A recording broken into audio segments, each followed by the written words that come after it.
Hello, everyone, and welcome back to Director Watch, an AwardsWatch podcast that attempts to get inside the mind of cinema's greatest auteurs, explore what drives them, and maybe we go on a few unrelated tangents along the way. I'm Ryan McQuade, the executive editor here at AwardsWatch, and joining me, as always, is my co-host, Jay Ledbetter.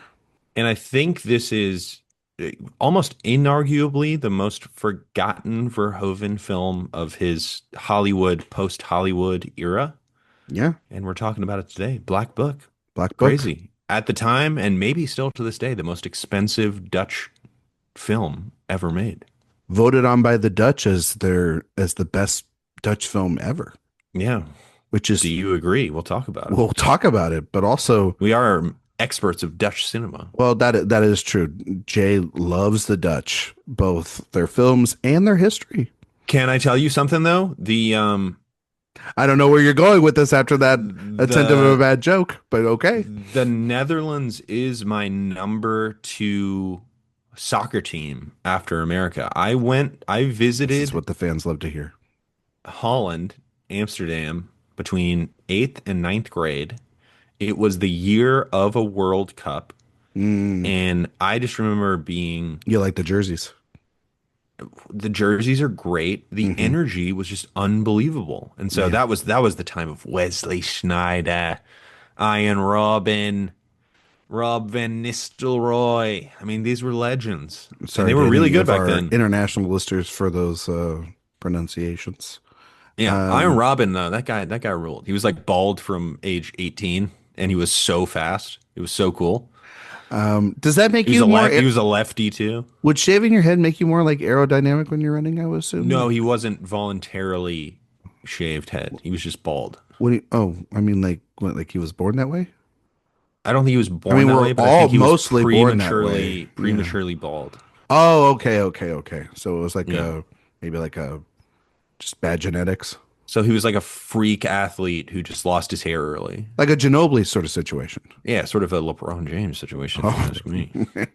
Who's got a worse hairline, LeBron or Stephen A. Smith? Well, Stephen A. Smith considerably older, and LeBron has definitely put some work in. I'm so over LeBron right now. Oh God damn it. So stupid. Like, all these people... I got to have a little tangent here for a second. So he goes out there and he takes this $50 million deal to be with the Lakers, a pretty mediocre team. Of course. Right? They're more than mediocre, but they're not contending for a championship. No, but they're going to be like middling around 3rd to 5th place in the West, right? Yeah, they're probably like the 10th best team in the league. Correct. And they don't have the resources because of LeBron and his demands. They've traded everybody away. They don't have any draft picks. I mean, they literally drafted his goddamn son, for Christ's sake. He loves demanding his team trade draft picks. Yeah, so get rid of your future. And then when I'm gone on his team, this is going to be a barren team for like 500 to 700 years. So he could have just... Well, the whole thing with him in the podcast about like rings don't matter, but clearly throughout his entire career, he's cared about rings because you don't go to Miami and then back to Cleveland. No, you know what he worries? You know what he cares about more than rings? Being Michael Jordan. Michael Jordan. I think what he cares about is getting market value for his that's salary. fair. But also, I totally agree because I think if he just got bought out by the Lakers and took $5 million to play for the Cavs, he thinks, and honestly, I kind of agree with him, that people would say he's a ring chasing. Well, he's 40 years old. Of course, he's going to be ring chasing. Everybody. But he's not ring chasing because he's still taking $50 million. No, but he should. But like but you can't then. No. But you know who never ring chased? Who? Mr. Jordan. That's true. Because he got his and he was just like on the goat, and I always will be. But the thing about it that makes me so mad about that, and to your point, Jay, is you can't take the $56 million and then tell the Lakers, well, now I need you to make me a championship team. Make our team better. You can't have and that was the thing that's been driving me nuts. Our salary cap needs to go up. Yeah, he's like, we got to make moves. And it's like, well, the only way you can make a move is leaving this place and signing maybe for 20 million somewhere else. No one says he has to take 5 million somewhere else. But the point is, he could have opted out and he didn't want to. So then he's like, but it's the Rich Paul message that doesn't make sense to me. And that's what I'm so mad about. It's like, he just loves drama. And that's when I figured out that LeBron James is the Dallas Cowboys. He is the damn Dallas Cowboys. I mean, He's he's won not a lot going of to. championships. Paul Verhoeven was born in 1938 in Amsterdam, which I think makes the film Black Book very kind of personal to him. Jay, what kind of And we're basketball going to player is talk Paul about that a Verhoeven? lot. What's the comp? I want to He's beat this comp before Bill Simmons figures it all out. right. Here we go. Paul Verhoeven is the LeBron James of basketball. Well, He if it's he started for out in pervert his directors, he started out in his hometown and he had success, but not quite enough success. Decided to change cities and go full kind of Hollywood, go to Wow. Miami, win his championships, get all the acclaim in the world, get and then blown he out felt by a like- records finals margin because that's what Showgirls was, And a then mitigated what did he disaster. do? He went back to his hometown. He went back to the Netherlands with Black Book and with L. I mean, he wasn't French, but he went back to Europe. And then with Benedetta.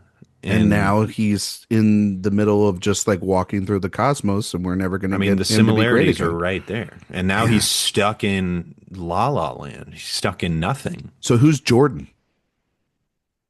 Terrence Malick, of course. Oh, okay. Well, there you go. All right. Just the goat. Well, we're here to talk about Black Book and no more basketball. For the love of God, no more basketball.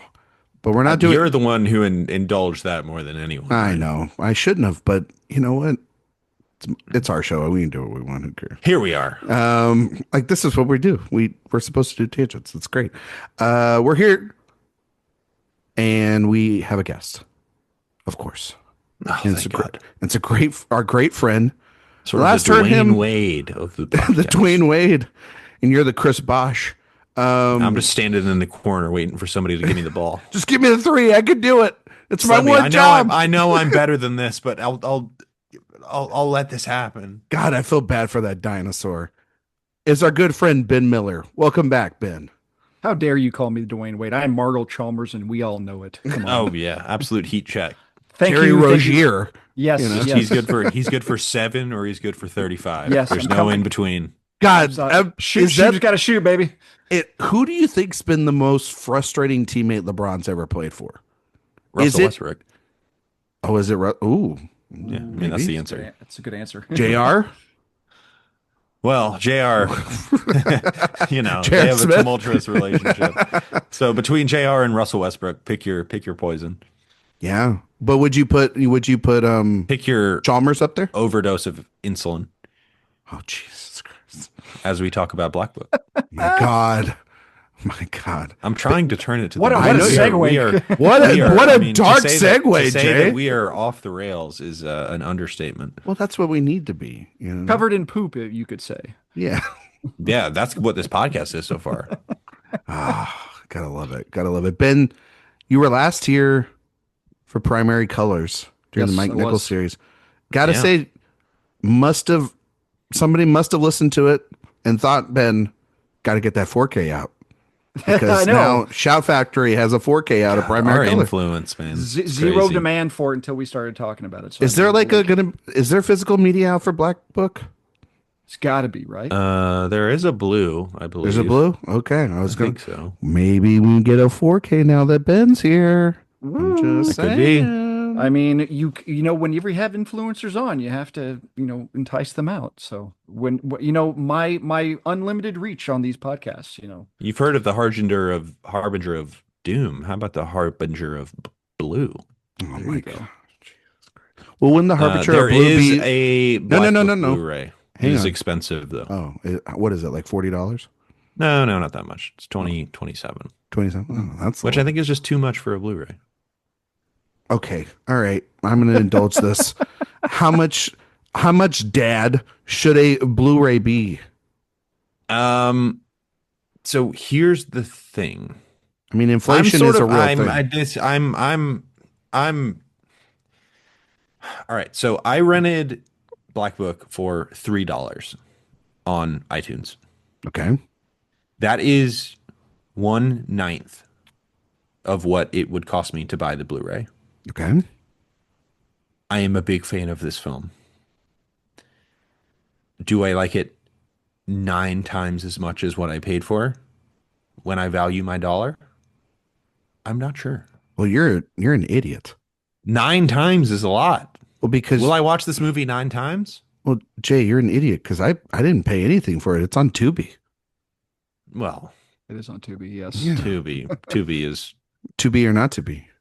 Tubi is I am, a no good I need to. I don't need service. to pay $3 for a movie that I can watch for free on Tubi. I can get, You say you do Tubi. I'd rather be me than you be God, all if right. you're watching Tubi. I would have bought this movie easily. But it's Don't. $27. $10 blue, $12 blue. I'm in. Yeah, $27 blue. I'm not sure that I'm in. I would because it's like it's probably international. That's why. It's not like a U.S. company. But if it's an ran it. international blue, then it could be region restricted. That's true. But It feels like one of those Blu-rays, like the El Benedetta Black Book 3-in-1. It feels like one of those. oh, like a that'd be good. trilogy. That'd Yeah. be Come good. on out there, Criteria. The late Verhoeven Europe trilogy. Oh, I will Yeah. say this. I own all of the Verhoeven films that we've talked about in this series already, Jay, and I don't own this one. So the kind of completist in me would want to buy that one. That's also why too. That is kind of worth just. Just to bite the bullet on it. It's not like you're buying it every day. That's You like could- a mediocre dinner that you'd be spending on Black Book. Oh, well, now you're just I mean, a better than mediocre dinner. it kind of sounds like you're tipping your hand there. A little I'm bit on including drinks. that. Oh, okay. What drinks? Oh man, I Take had A bottle of champagne you're gonna pour we all went- over we your went on chest? we had a date night on Friday. I had a ginger margarita. Man, you like a sweet drink, don't you? No, ginger's not sweet. Oh, but you like a margarita? That's a sweet drink. Margaritas rule. Yeah. You kidding me? You didn't get a mojito? I did not get a mojito. I did get a But I thought you were a fiend for mojitos. the other one that I got was it was like a Thank you, Miami Vice reference. banana old fashioned. Ooh. What? It was great. Yeah. No, Jay. It was great. Yeah, it was great. You get a little banana garnish on an old fashioned. No. Yeah. No, it was very subtle. It was very subtle. My nephew brought a bottle of Elvis whiskey, which was the Elvis peanut butter bacon banana What? whiskey. Oh, It What the fuck was- are we sounds good. doing? It's Here. it's one of those, like, you take a sip, you're like, oh cool, I don't need a bottle of this. No, it's yeah, that's preposterous. a one and doneer. Totally. Yeah, you're like, that was a really cool thing that I drank. Yes. And now Never I would again. like, Yes. a beer or something. Yes. It's like those people that make the bacon soda. You know what I mean? Like Yeah, no yeah. one's you Remember drink when bacon was like a meme? the thing? What do you mean? It was Like it was epic bacon everything, bacon Donuts. flavored bacon donuts, bacon. at the what was it at the state fair? I went during to Texas a Oh, you're the bacon deep fried fest. bacon. Yeah, Yeah. I went to Bacon Fest. Oh, how was that? Did you clog your arteries? No, it was great. There was a bacon dominatrix there. She paddled people with Okay, I'm bacon sorry. paddle. Before we get into this movie, I need to know: did you go by yourself? Did you go No, with friends? No, we went with a huge group of friends. I got What was- bacon so- paddled. You got bacon paddled? Yeah, and honestly, I thought she was too easy. Too easy on the participants. I think I'm learning a lot about you here tonight, buddy. Yeah, it's huge. Was she dressed in a bacon-esque attire? Yeah, she was in like a bacon mini dress, and she had a paddle, kind of like a paddle Mhm. in the shape of a bacon, decorated like bacon. Okay. And then you went up into sort of like it was like an X, also decorated like bacon. Did they like One strap bacon you strip in? this way, one bacon strip this Okay. way. They didn't strap you in, but you You did the understood the pose. assignment. Like yeah. like you were going through the TSA, essentially. They're about to wand you down. Yeah, it was like going through TSA, except you got paddled. Yeah. What did you You're- think of? And Which these obviously- days, what's the difference? Your safe word is pancetta, or That's nice, nice, Ben. All right. Well, I mean, Jay, like I know Honestly, I, should, Paul Verhoeven probably would have loved it. I know I shouldn't ask this No question, joke. but like, That Dutch pervert. what did you think of that experience? In hindsight, I think it was like very funny and good. Okay, but like that didn't like that It wasn't wasn't like ever being crazy. Oh, okay. Well, I don't know. Like maybe it opened a door for you. I don't know.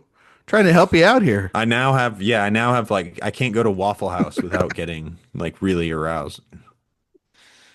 I mean, you waited now in the Verhoeven series to bring this up is kind of great because you've been calling him. What have you been calling him throughout this whole series? A Dutch pervert, which he is, and I think he would agree with me. And I think that like this would have been episode one to bring this up, but you waited until the Well, we haven't talked about bacon until now. exactly. Well, that's fair. Ben, thank you for bringing up bacon. I You're guess. very welcome. My pleasure. Ben, I gotta ask you about Paul Verhoeven Bacon fest. Yeah, yeah, absolutely. as a director. I'm trying to move the show along. I've got so many questions, and I respect Jay in his place of employment not to ask any of these questions. Paul Verhoeven Let as a me director. cook. No, Let me, like or let in you this case, let me sizzle. let you sizzle. Indeed, yeah. Yeah. Right. I'm gonna just let you stew in that. Well, do you do? Oh, okay. Sorry, Ben. Do you do bacon in a pan or do you put it in the oven? So here's the thing. I've sort of turned on bacon. I don't like What? bacon that much. Yeah. Jay, I think bacon you have is uncovered yourself a lot. okay.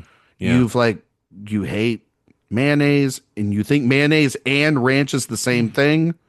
No, I don't. I just don't like mayonnaise, but I do like mayonnaise based things. Well, you asked what was the difference and you didn't and you thought that like including ranch. well ranch I and mean, there obviously mayo, is a difference between mayo and ranch. yeah, they're not the same thing though, buddy.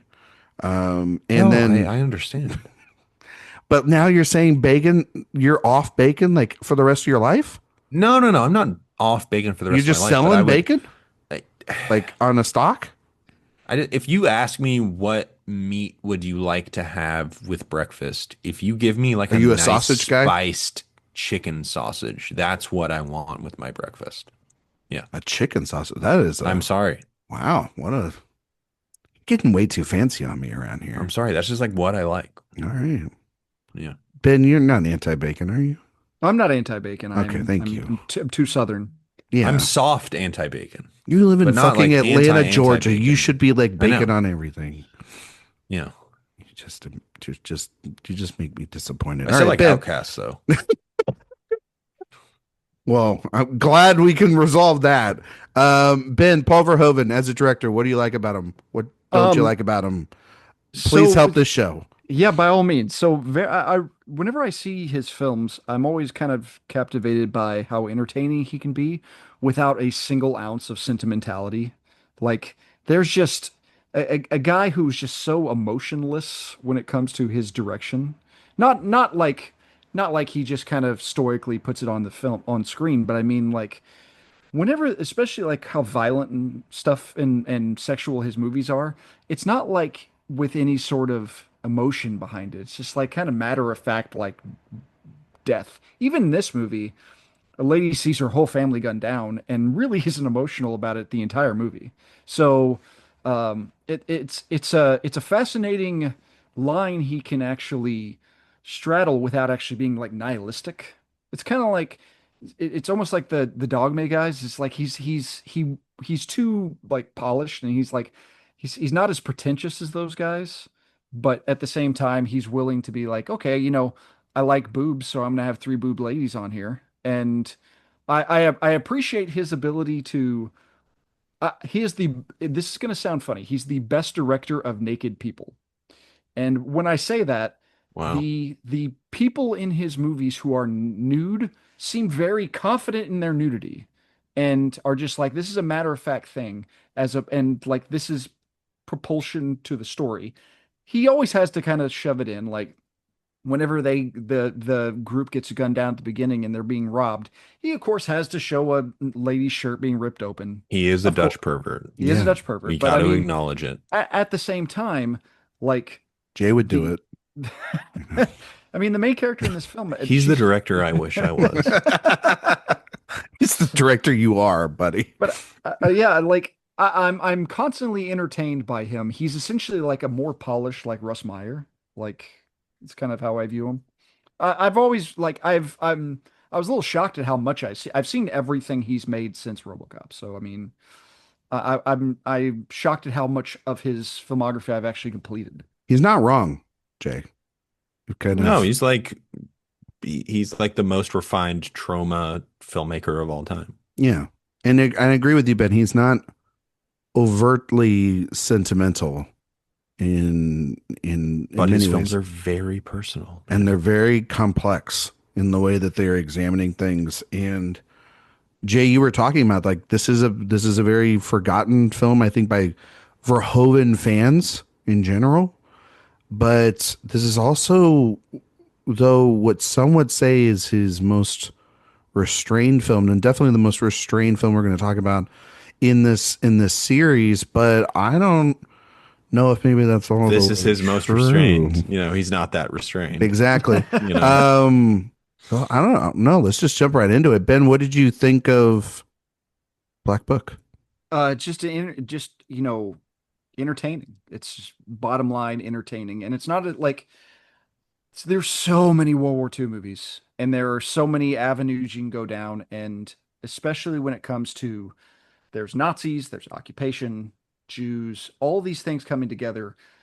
Whenever I first saw it, I was like, this is going to go down a path I'm not going to enjoy. It's going to be too nihilistic. And somehow you have people dying left and right, and it's still just like constantly entertaining and never really a bummer. Like I don't really know how Verhoeven is able to do that.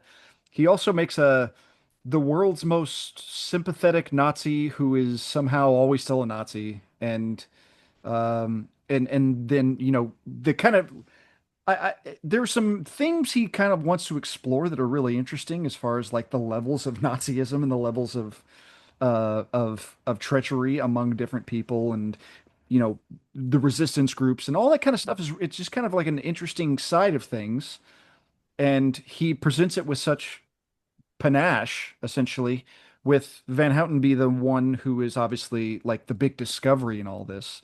And she's kind of like the framing device to make it all go. And whenever I first saw it, and this time, I mean, she's the big takeaway. She's just phenomenal at everything she does. And it's a really complex part. But at the same time, you can't have it not be Verhoeven. So you have to have her painting her pubic hair. So I mean, you got those things. It's You don't do uh that yourself?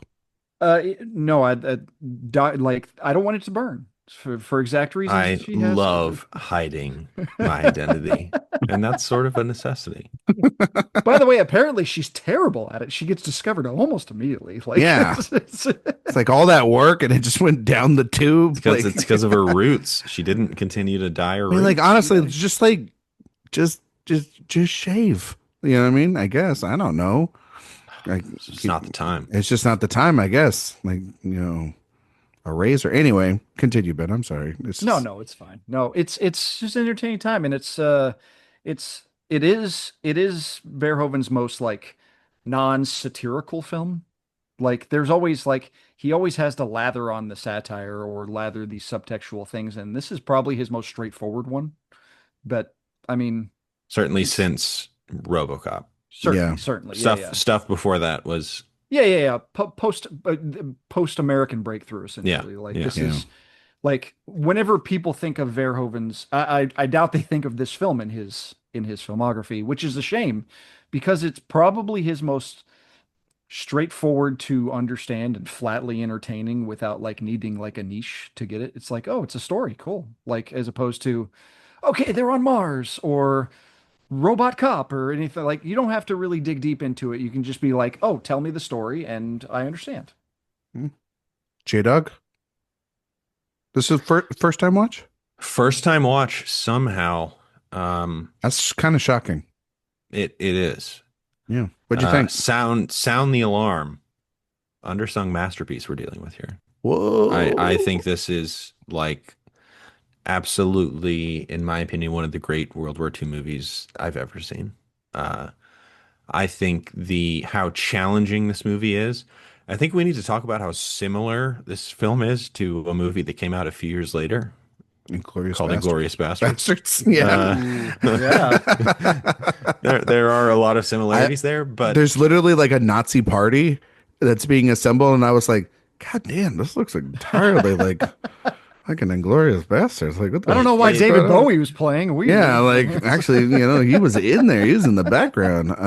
Yeah, keep going, Jay. I'm The sorry. Ellis slash Rachel character is definitely analogous to Shoshana. Shoshana in Yeah. Inglorious Bastards, but that doesn't make Inglorious Bastards worse, and it doesn't make this movie not a masterpiece. I think they're Because kind of going for two different things, though. Wouldn't you agree? I would agree, and Ben was talking about how this is Verhoeven's most kind of purely straightforward, entertaining movie, and I do agree with that. But when you compare it to Inglorious Bastards as the ultimate straightforward, entertaining movie, this looks so much more challenging, and the way that it tries to make you empathize with the Nazis, and the way that it is about the gradation of morality in this film. I mean, who is kind of the second character you're rooting for? It's Munsa, the Nazi, who is trying to, at a certain point, uh, betray the Nazis, and that makes him, in some ways, one of the biggest heroes in the film. And then one of the people that you think is one of the greatest heroes early becomes one of the greatest enemies.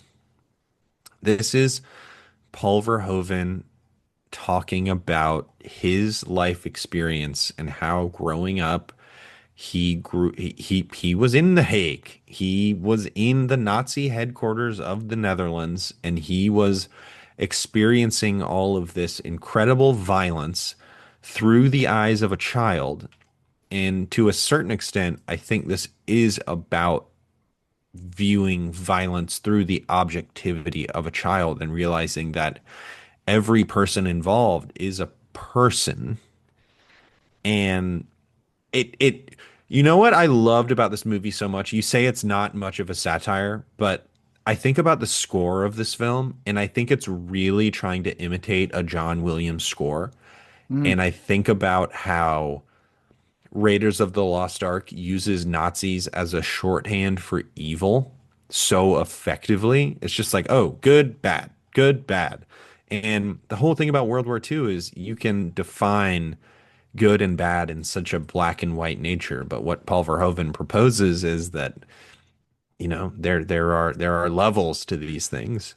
And I don't even know if I agree with everything that he's talking about in this movie, but towards the end of the film, he's like, "Oh, the Dutch celebrating their grand victory here by absolutely abusing who they believe to be Nazi sympathizers is not. It doesn't make them moral. It makes them evil in a different way." Paul Verhoeven deals with morality and fascism. It's like fascism opposing former fascism. And he finds that gross and disgusting and presents it in a gross and disgusting way. I really do think there have been movies in the past that have tried to show Nazis as the main character as some sort of transgressive act. I think about the Sam Peckinpah movie Cross of Iron, which is a movie that I remember watching and going into and thinking, man, this is going to be such a fascinating exploration, making the Nazis the main character of the movie. And I don't think that movie comes even close to being as effective as this movie is. But it is also, at the end of the day, also, a Jewish revenge story, Totally. which is satisfying in and of itself. And it's like masterpiece. I'm just going masterpiece. Masterpiece. Honestly, we haven't done the official rankings yet, but this might be my favorite Paul Verhoeven movie. It's Wow. possible. Wow. I'm not positive, but it's possible. That's high praise. It's high praise. Paul High Verhoeven is one of praise. my guys. Yes. I can't believe I'd never seen this movie until now. Yeah, this was a first time watch for me as well. I'd never seen it before. And when you're watching a movie and you're just kind of like riding its wavelength and you're getting into it and getting into it, and then about halfway through you're like, "Oh, oh wow. We're going there." And this movie's going there, but it's subtle in the way it's going about it. Verhoeven is not a guy, Jay, that we've talked about that's subtle. I don't think like the guy's not a subtle guy, and that's great. Like I think that sometimes per the genre devices that he's working with, then you need to be blunt with your point. This movie, though, I think it is so patient in what it's trying to ultimately talk Stealing about. in Gray, man. Yeah, It's different than it's different Starship than Troopers. being black and white, and it's honestly it It's feel the intersection of his Hollywood movies and his European it movies. it That's so what I is. love about it. It Yeah. so is, and it's interesting because it's this is 6 years after Hollow Man, and a movie that kind of tries to want to go into a territory like that as well. Like that's a movie that like is dealing with what if the smartest person in the world and the hero of that story is an absolute giant turd sandwich Yeah, I mean, this pervert. movie doesn't think very highly of men, No, it doesn't but think highly of men, but it also puts her in a very complex situation and has and actually does find empathy for her, but allows her to find her her satisfactory conclusion to that rather than something that is just forced upon her for story purposes. And it's a natural progression of human emotion rather than just Deus ex machina or a bunch of plot devices that could easily render we do satisfaction. have Chekhov's chocolate bar. We should Exactly. mention that. Yes. I gotta say when I was watching the film and it was just like the idea of like I think people kind of forget this when we talk about movies. And I think Jay, you recently said that, by the way, that like we don't have a lot of World War II movies. I know you were being maybe facetious there, but No, I honestly wasn't, because I don't think we and then we were talk literally about World War II, and it's like the craziest thing that has ever happened. yeah, but then we like literally are talking about a World War II movie today, so that's very funny. Like we have at least 4 or 5 World War II But movies it come was out at every this point, fall. it was You know, 80 years ago now. It's Yeah, 80 years ago. That's it's a crazy. long time. There It's a lot of are movies. hardly any people left who served in World War II still alive. Yeah, I mean, there's I mean, it's in like the double digits, I would honestly imagine. yeah, but watching the film, it was that I know you mentioned that thing with the chocolate. It really like hammered home the idea in this movie of luxuries from the past being stripped away and then how years pass, time goes, and that luxury or that thing that is so rare becomes something you're handing out for free, like it's nothing, like literally like it's candy, and and to children in the streets. And what are you really actually celebrating? Is the question. This movie was a lot more complex than I thought it was going to be. I actually thought this movie was going to be like maybe the reputation that it had, which is like, it's a movie he made in between Hollow Man and getting out of Hollywood, and then he made Elle, and everybody like loved him again. And I was kind of watching this thing, being like, wow, like this is maybe one of the more complex look of someone being within both sides of this fight for humanity and having to and live in a gray area literally until the final like 5 to 10 minutes of this movie and have to fight to get out of it as well. And I think these performances are phenomenal, but I just really think that like Verhoeven, there's something about this crazy perverted man that made honestly a very beautiful film that also feels very that could feel like on paper very by the notes, but then when you watch this thing, it's so, to your point, Ben, entertaining and effective as a action film. It's effective as this Yeah. you know The sequences of violence are so the violence effective is and thrilling, yeah, and yeah, like but then you think oftentimes about them. hard to watch. Yeah, exactly, because then you're just thinking about it, because like when they go and do the raid into the party and it's a trap and they lose essentially all the members of the resistance. Or the early scene in the on the boat, the massacre Yeah, on the Yeah. boat. where It's you it's in it's so like many a lump ways in your it does throat, feel like, whoa, what a thrilling Hollywood sequence, and also, whoa, what an absolute act of evil. Yeah. And I was reading up a lot That's about this Verhoeven, that man. like He's Triumphant suffocation. that he like loves to make you feel bad there were some in ways that survivors. at first feel Yeah, traditionally thrilling. there were some survivors that had talked about it, and like, and they really liked the film, but they were just saying like he only even got a fraction of what we went through in But doing doesn't a it job like feel, this. even with the level he goes to, feel so transgressive? It It feels, feels like stuff yeah, that you're not even compared to, I think, Saving Private Ryan, which obviously is such a harrowing, violent sequence, the Normandy raid, but that does feel more Hollywood than well, I the feel like stuff that happens in this movie, I think. this is like an anti-Hollywood World War II movie. And I know that kind of seems weird, but It's like Hollywood and anti-Hollywood yeah, like because it's because using it the is form. so polished in a way, but so It's gruesome. it's using a formula that Hollywood A has done language, a visual over. language. Yes, Yeah. with language, but just also to your point, Jay.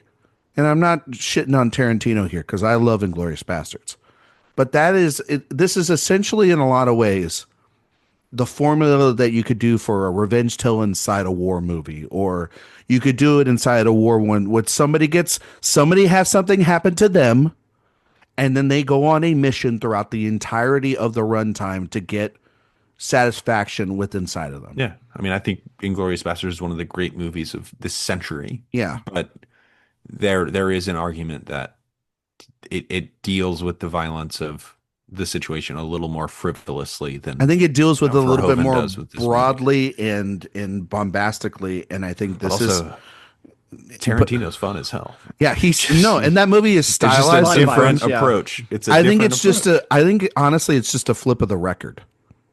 Like it's a flip. It's like they're maybe on the same album, but they're flipped. It's like when you hear maybe the more like electric version as opposed to the acoustic. Tarantino's is like a that. purely Yeah. satisfactory revenge movie. Yes. Where this is about kind of grappling with movie the- stars the and violence. budget. Yeah, and this Yeah, is Yeah, and- exactly. And every death in this movie in this film means something. There's always consequences. It even hurts. to, like Yeah. even like, oh, we killed the guy who was setting everybody up. It's like, yeah, well, that means that they're gonna kill 40 in reprisals. And Yeah, this, that, it gets more and more claustrophobic as Totally. death, and that feels like war.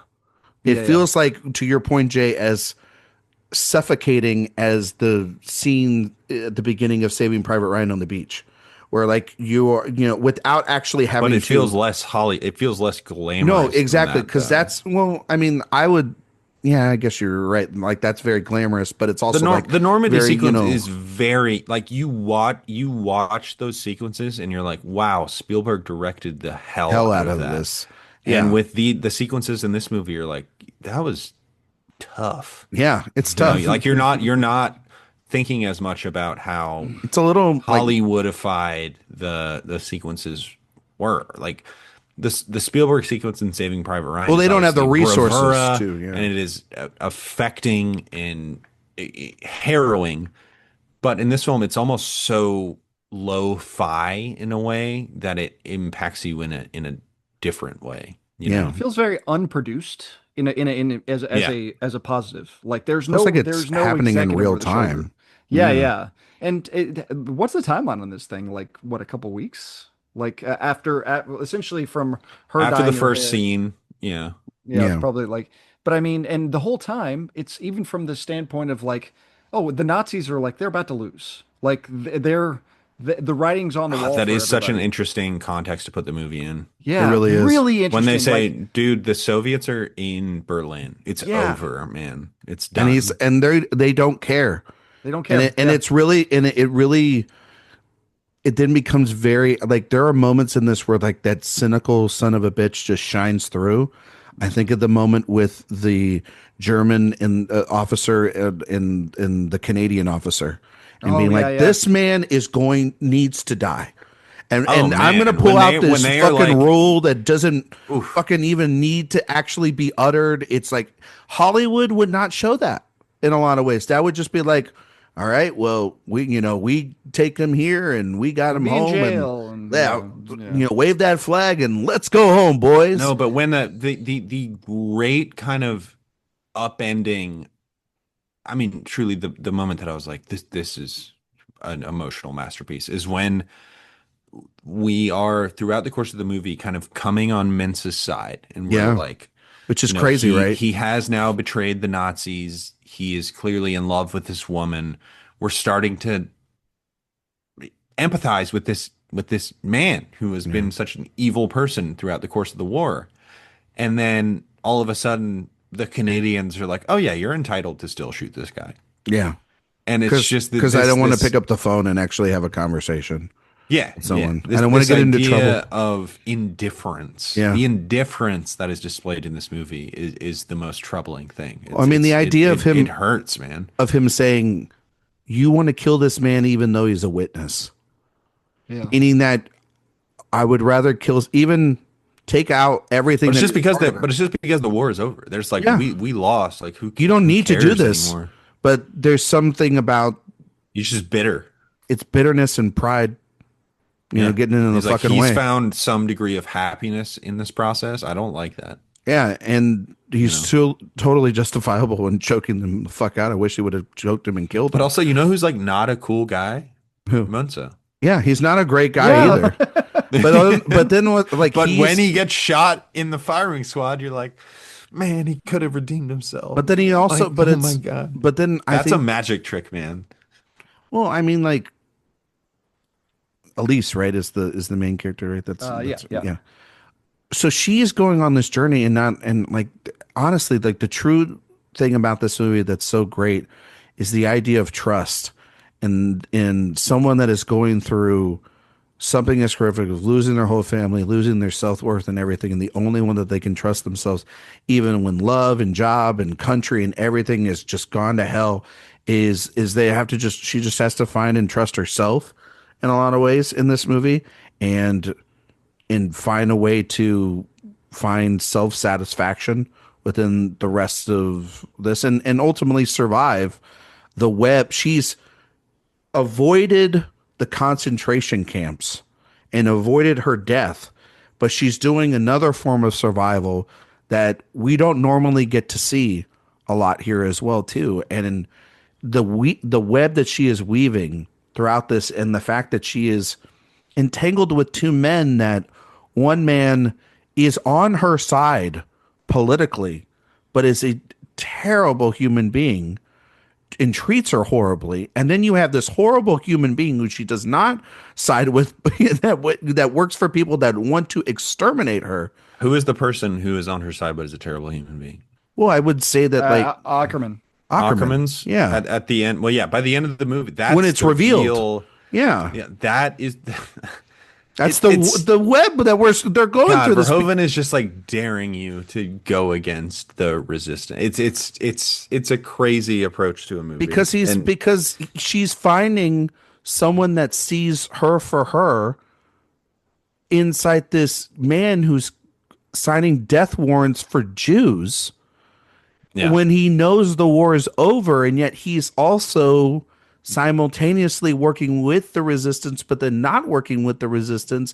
You don't know who to trust here, and it's so complicated, and it makes it so fascinating then when God, it's when such a things complicated movie. when things are revealed. What a And masterpiece. It's Oh a my God, this delicate movie is just so high good. wire that this movie is doing, you know what I mean? And early in the movie, the lawyer like says, "It's like you're way too trusting." It's like, Yeah, you need you are taking these guys way too much at face value. you need to keep more of your guard up, and she doesn't not keep her guard up, but also at the same time, like, It's comfortability. It's when Totally. it's when you start realizing that everything around you, it's like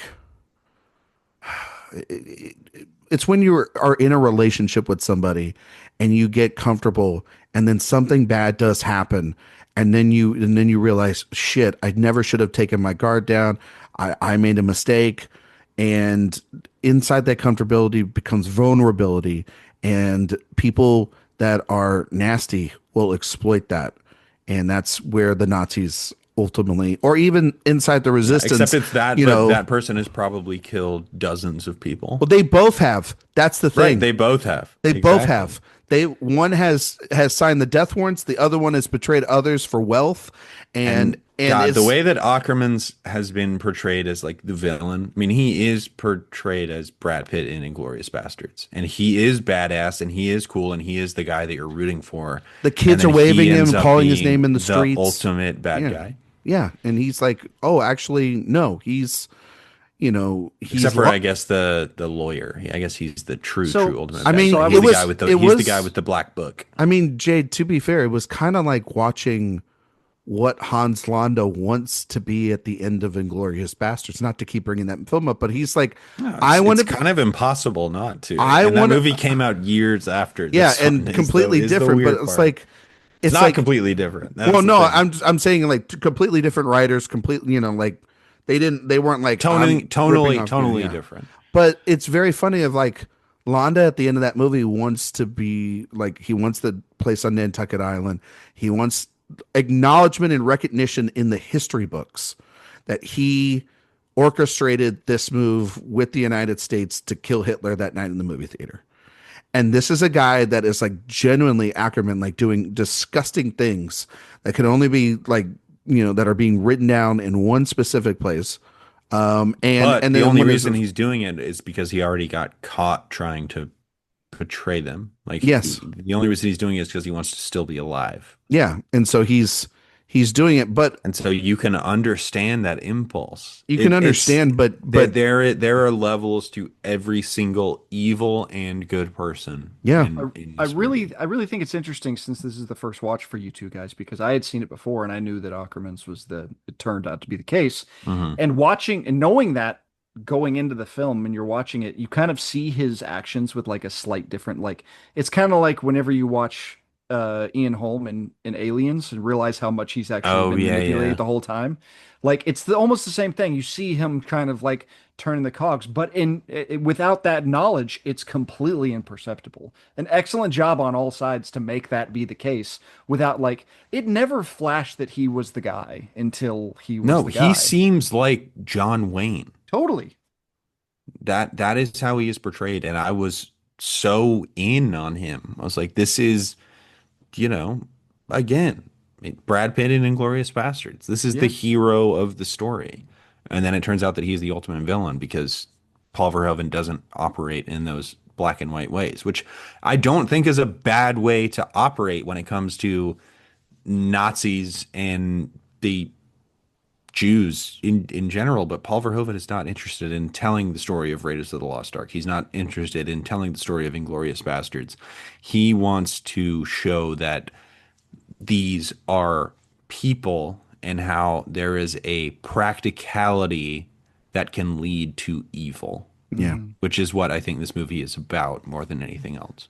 Can sure. we agree that crowd surfing saved everybody? It's the crowd surfing is the Deus Ex Machina of this movie. It did, yeah. Yes. Crowd surfing was really the thing that prevented the ultimate demise of our main character. Jesus Christ, yeah. She's just like, I was thinking about They that. were so excited about him. They were.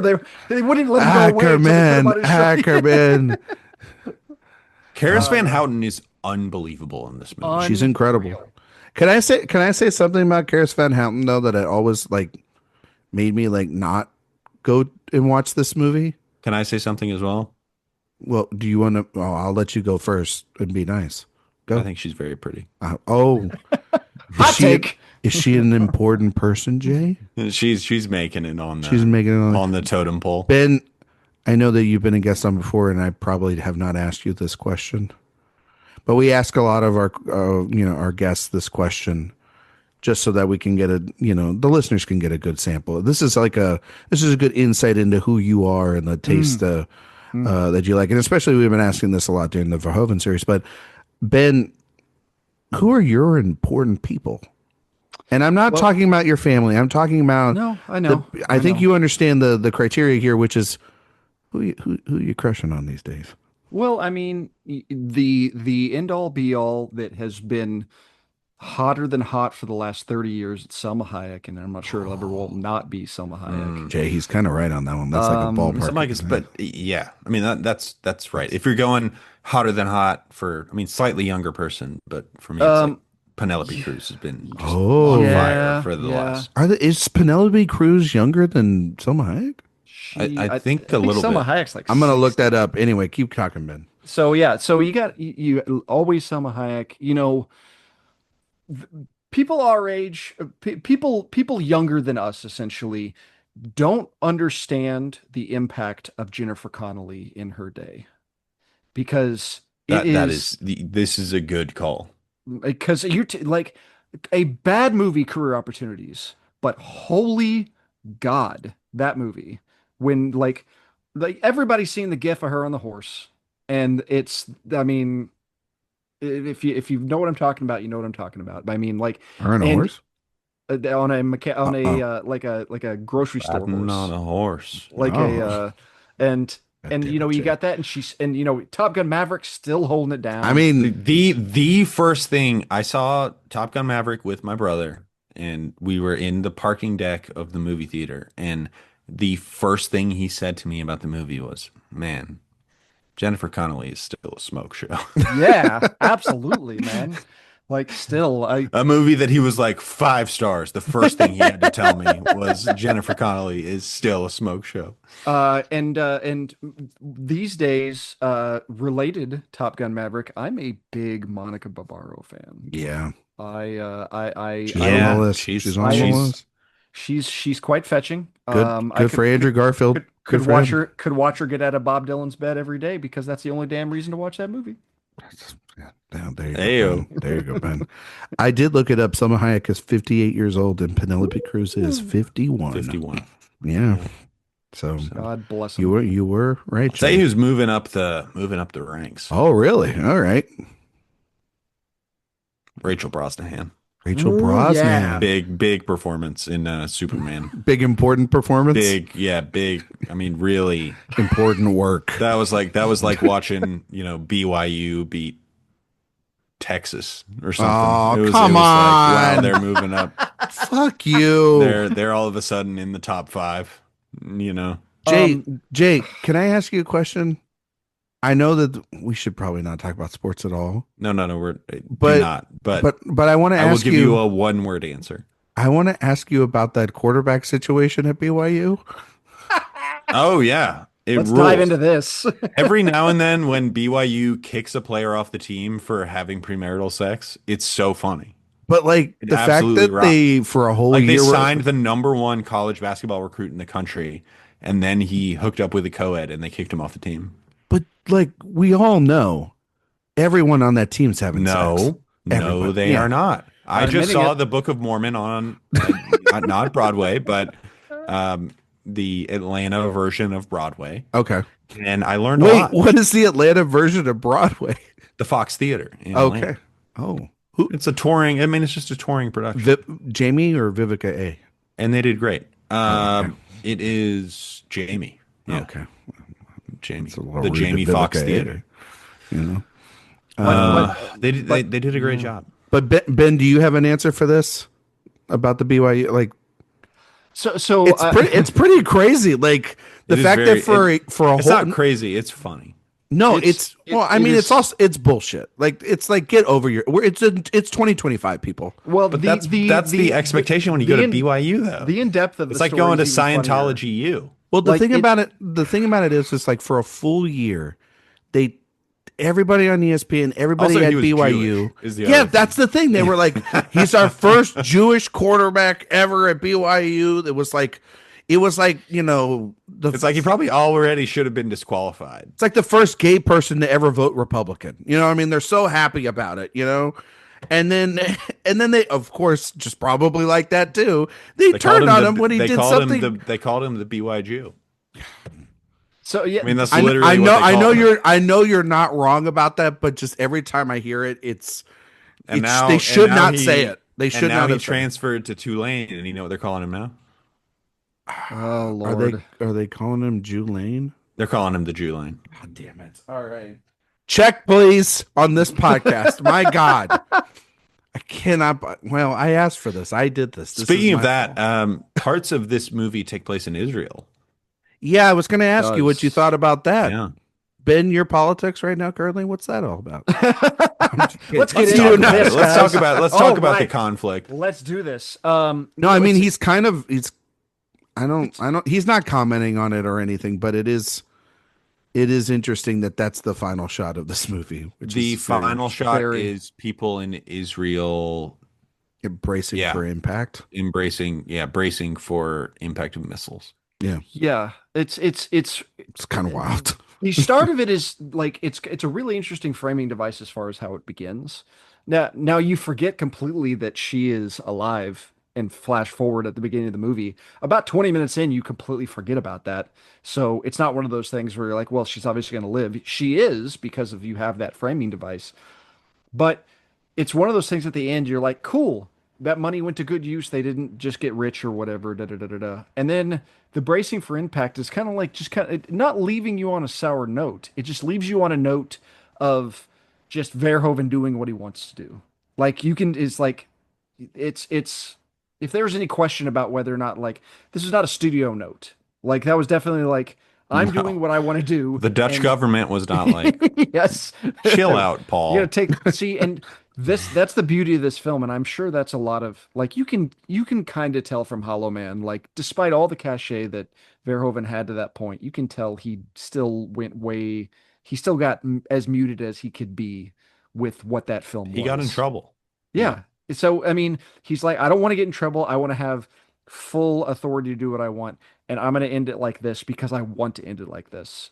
And I'm not going to say, oh, he should have done that, or yes, he should have done that, or it's the right decision.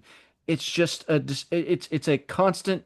The film is a constant struggle of tension and battle, and it's still going even after the story ends. I But think it is an amoral representation of the fact that people will always find ways to attack each other. I do kind That's of. sort of my But I will interpretation. say this, and just taking that out of it, right, Ben? Taking out that final shot and just talking about the film in general. I do think that Verhoeven in this movie it is very relevant to, if you want to look at it, to the Israel-Palestine conversation about everything, because we are literally in the moment of a genocide, and we are in the moment where people do feel like they are caught inside the middle because of their religion, because of where they are from, their regions of the world, where they empathize and stand on one side, but their religion tells them other things, and people are. I mean, the divide on this is very But the thing interesting. about It's, so for me, I was watching it. I was like, I was relating it as like the gray areas are always going. The people are going to always be in the gray regardless. The victimized, because like I mean, I remember hearing from seeing on an interview on, I think it was CNN, and they had a father that had lost, a Palestinian father that had lost his child and his wife to the bombings, and that could have been a time to just go straight revenge or be angry or want the whole fucking thing to burn down, and instead he said, I want peace because I don't want this to happen anymore, and I'll do whatever it takes, and talk to anybody and find empathy. And that's a person literally at their point where they've lost everything. And you know, you think about the characters in this film, like they're at their lowest. They've lost so much and they're willing to give up. And yet, and you it is know, a guy who's committed atrocities, yeah, who's trying to, in some ways, make amends because he found love to a certain extent. But exactly. as far as today is concerned, you can't make a movie about wars in the last 20, probably 30 years Yeah. like this anymore because war is so impersonal now. It's so remote. Yeah. We don't see people. It's not people putting pistols up to people's heads and shooting. It's No, drones. it's It's buttons and missiles. yeah, it's buttons and Yeah, video game it's control video rooms. games. Yeah. Yeah, which is what has made and continues to make World War II so compelling. I think the most compelling conflict in human history, and why it makes for such good storytelling. is because it does give those interpersonal interactions. That doesn't mean it's more important than, people firing drones at each other or whatever it may be, but it does provide opportunity to show these moral shades of gray. Whereas modern warfare it's not about moral shades of gray, it's about immorality. It Yeah. is about, sitting in a booth and It's going more in your psychological. VR headset and trying to completely disconnect from the reality around you and treat it as Well, some sort I of do think, indifferent Jay, exercise. it's a little bit more individual psychologically rather than on oneself of pulling those buttons and triggers, like those trigger guys that sit in there and Well, have to yeah, like it's literally like do that. shooting somebody in the head, Yeah, but like I or think, even in a firing squad. It's but like like that trigger that I they're know I'm pushing is not not. sure that I was the one that killed him, but Yeah, I'm but I don't very think. well But might have like been the one that nowadays, killed him. I Firing pull squads are crazy. I pull that trigger and it's one person. I push that button and it's thousands. So and you know what I mean. So it's very different in terms of Well, it could be, scale. yeah, it's like dozens of anonymous people. Whereas if Yeah. you're putting a pistol up to somebody's head, it's like, this is the person that I am actively trying to kill. I Yeah. think I think the last shot's kind of interesting because the entire film is so offensive. Like all the action is we're gonna go do stuff. We're gonna go do Very stuff. directed. Yeah. Directed. And the last shot is we're actually gonna wait and Kind of react to it. anonymous.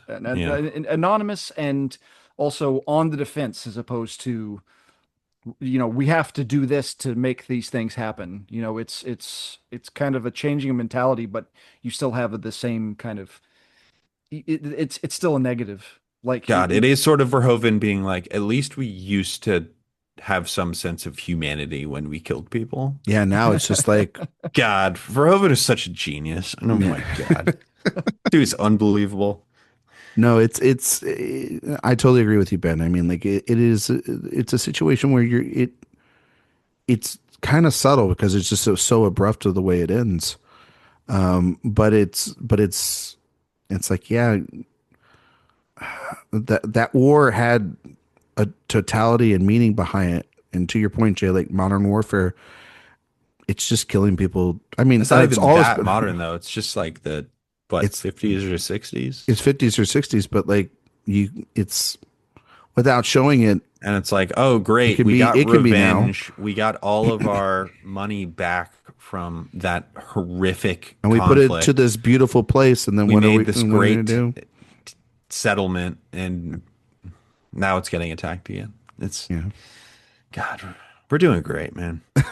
It's just it You really want is. to talk about it, buddy? You seem It's a a little it's a down. bummer. I mean, we're going through a lot right now. Yeah, God. it's a rough time. Oh No? man, I had a real conversation with my uber conservative mom last night. I got in Oh, I thought trouble. you were going to say your Uber driver. I was like, wow. I was I thinking didn't a know. conservative Uber driver. I was thinking the Yeah, same thing. I Yeah. was like, Yeah, wow. it was bad. I'm I got trying in my best to trouble. avoid every family member I can be around. I so, am I am too, but man, she was staying with us. She loves my son so much. Like, Well, and she's that's her so good with him. grandchild, Jay. I would I know hope she so. loves him to death, but then he goes down for bedtime, and all of a sudden it's like, The wine comes out, and then man, the shouldn't the truth comes. Washington football team go back to their old name? And Oh I'm like, no. So basically, like what you're saying is like every Fox News point. and it's like how I mean, truly, that I'm not. is it. I'm not trying to generalize. I'm just. No, asking. no. I mean that really Yeah. is it. I literally told her last night. I was like, you think this way because you watch Fox News 4 hours a day. And she gets mad when you say She that got publicly. mad at me. The amount of What does your times my dad mother- say about all of it? uh, he's in between. He's Oh. like, my politics are largely aligned with your mom, but also she is way She's gone. overexposed. She's gone. Yeah. the amount of people in my family who are like, "Did you see this thing on Facebook?" And I almost immediately just like shut up. Oh my Like, God. I had stop lunch it. with my mom today and she did that too. And I was like, and I told her, I was just like, you can't trust anything on Facebook. You just gotta, Nothing. just go look it up. Google something. Just Google. The one like, thing we can agree on Facebook is the Coldplay affair situation. that seemed to be very universal, isn't it? Right. It is Yeah, nobody crazy had a how hot much take. that has like consumed. Everybody knows about the Coldplay affair thing.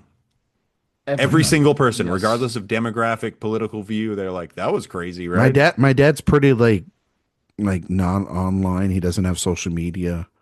outside of, I mean, because every old person has a Facebook account, but he's not on it that much.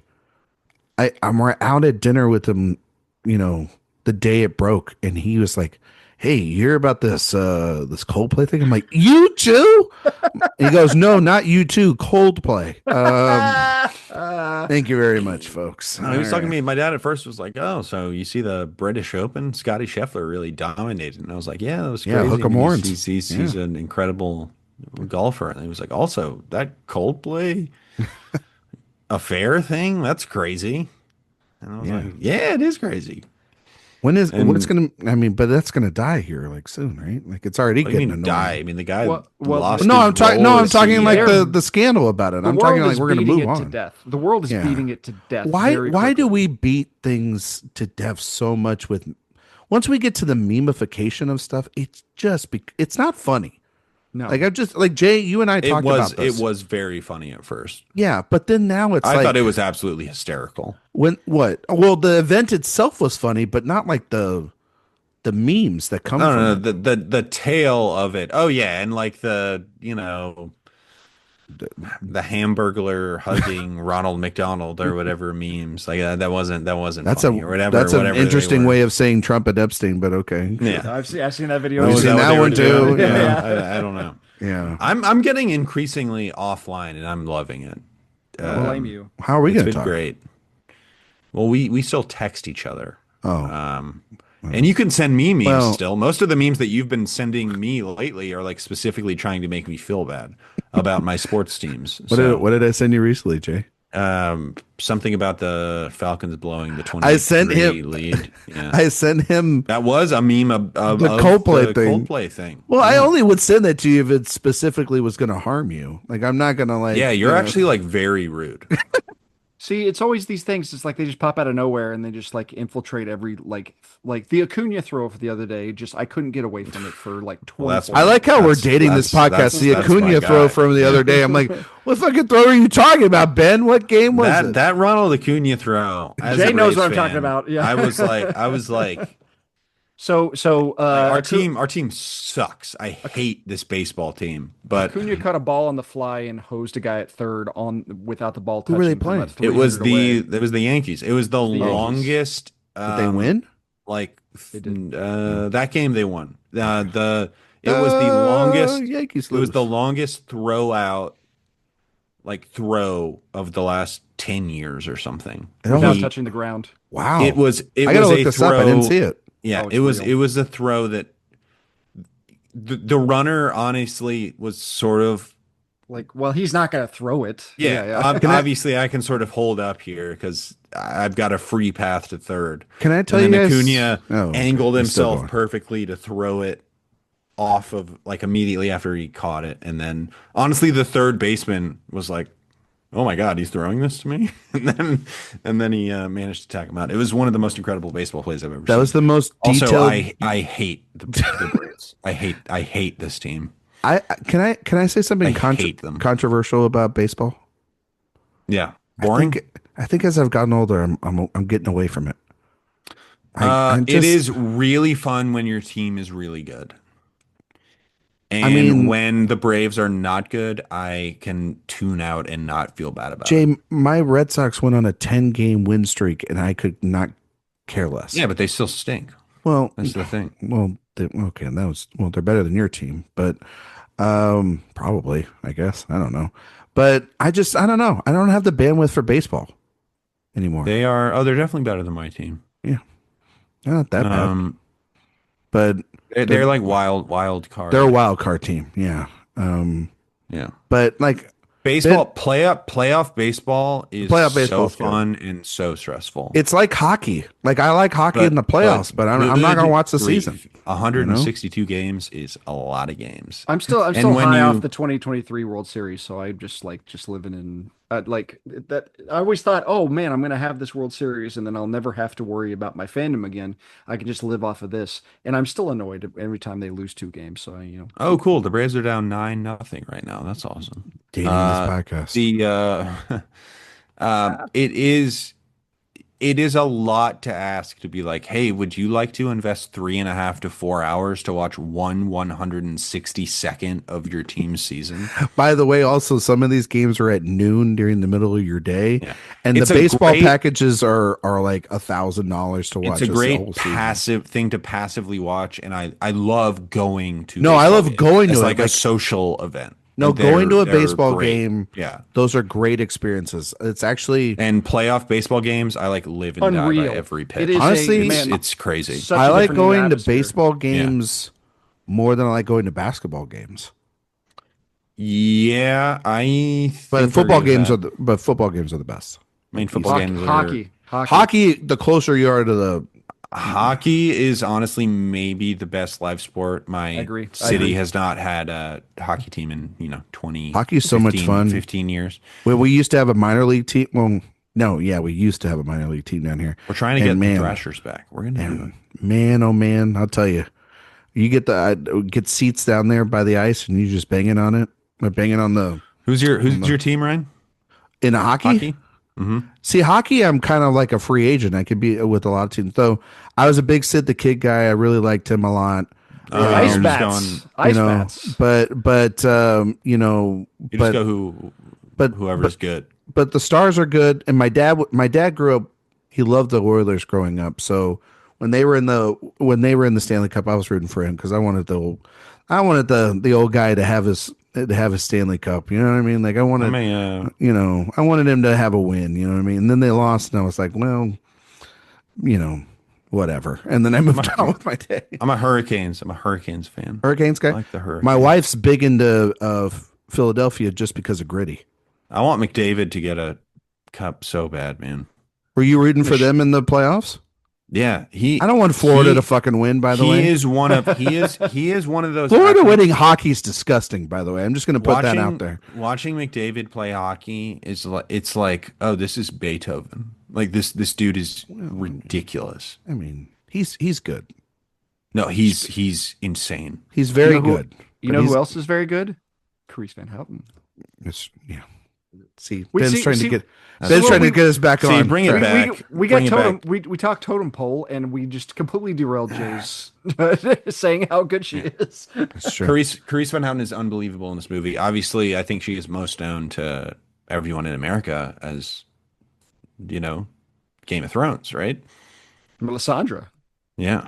Wait, she's Melisandre? Yes. Yeah, you didn't know that? No, I did not know that. Yes. Very Yeah. lovely in that show too. Yes. Well, not if she yes. takes the necklace off. Then she's like a This is freaking. true. Then she looks like Eric Anderson. You know, It's the covered in poo version. Shout- So I mean, yeah. shout out to our good friend Eric Anderson and our technically our boss. Caris Van Houten is absolutely unbelievable in this movie. Her ability to play, true searing sense of vengeance, and also play the, Oh, really I guess I see it now. I'm great looking at a photo of her. I'm sorry. Keep talking, Oh, Jay. and a real great spy. She plays a great spy in this movie. Great She's spy. also a Very good. great, singer, a real kind of old Hollywood star in a certain way, which is that intersection of European transgressive Verhoeven and Hollywood, I want to entertain you Verhoeven, which I think is the kind of wonderful magic of this movie. She's beautiful, she's sensual, she's empathetic, she's tragic, and she's capable.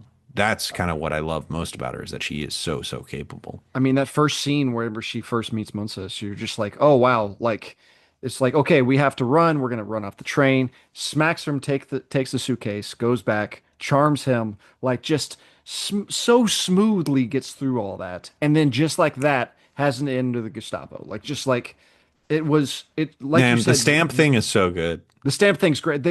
Awesome. Until you said it, I didn't realize how much I enjoy her capability. Like how good she is at what she does. She's clever. She's clever. She knows when to tip her hand. Like whenever she tells the other collaborator lady, like, "Oh, actually, I'm a spy." Like that saves her. And in the she long knows run, when to reveal that. she knows when to reveal it. She knows when it's okay to let her guard down, at least to once, and then to like she knows the right thing to do at the right time, even though as much as she does right, she gets caught multiple times. Yeah. So, but And she's still, but at first you see try again. You know what I yeah, mean? yeah, yeah. Like, cause She's tenacious. she's trying to find her way in, like to put up that mic and everything, and she's like they're like decorating for Hitler's birthday or whatever, you know, and then and she's she's still trying to find her way. She's like, oh, that person's out of the oven, quick, get that, you know, and Yeah, like, yeah. and she's no, she's very effective. Also, just side note, what do you think the cake that was served at Hitler's party was? Like, what flavor?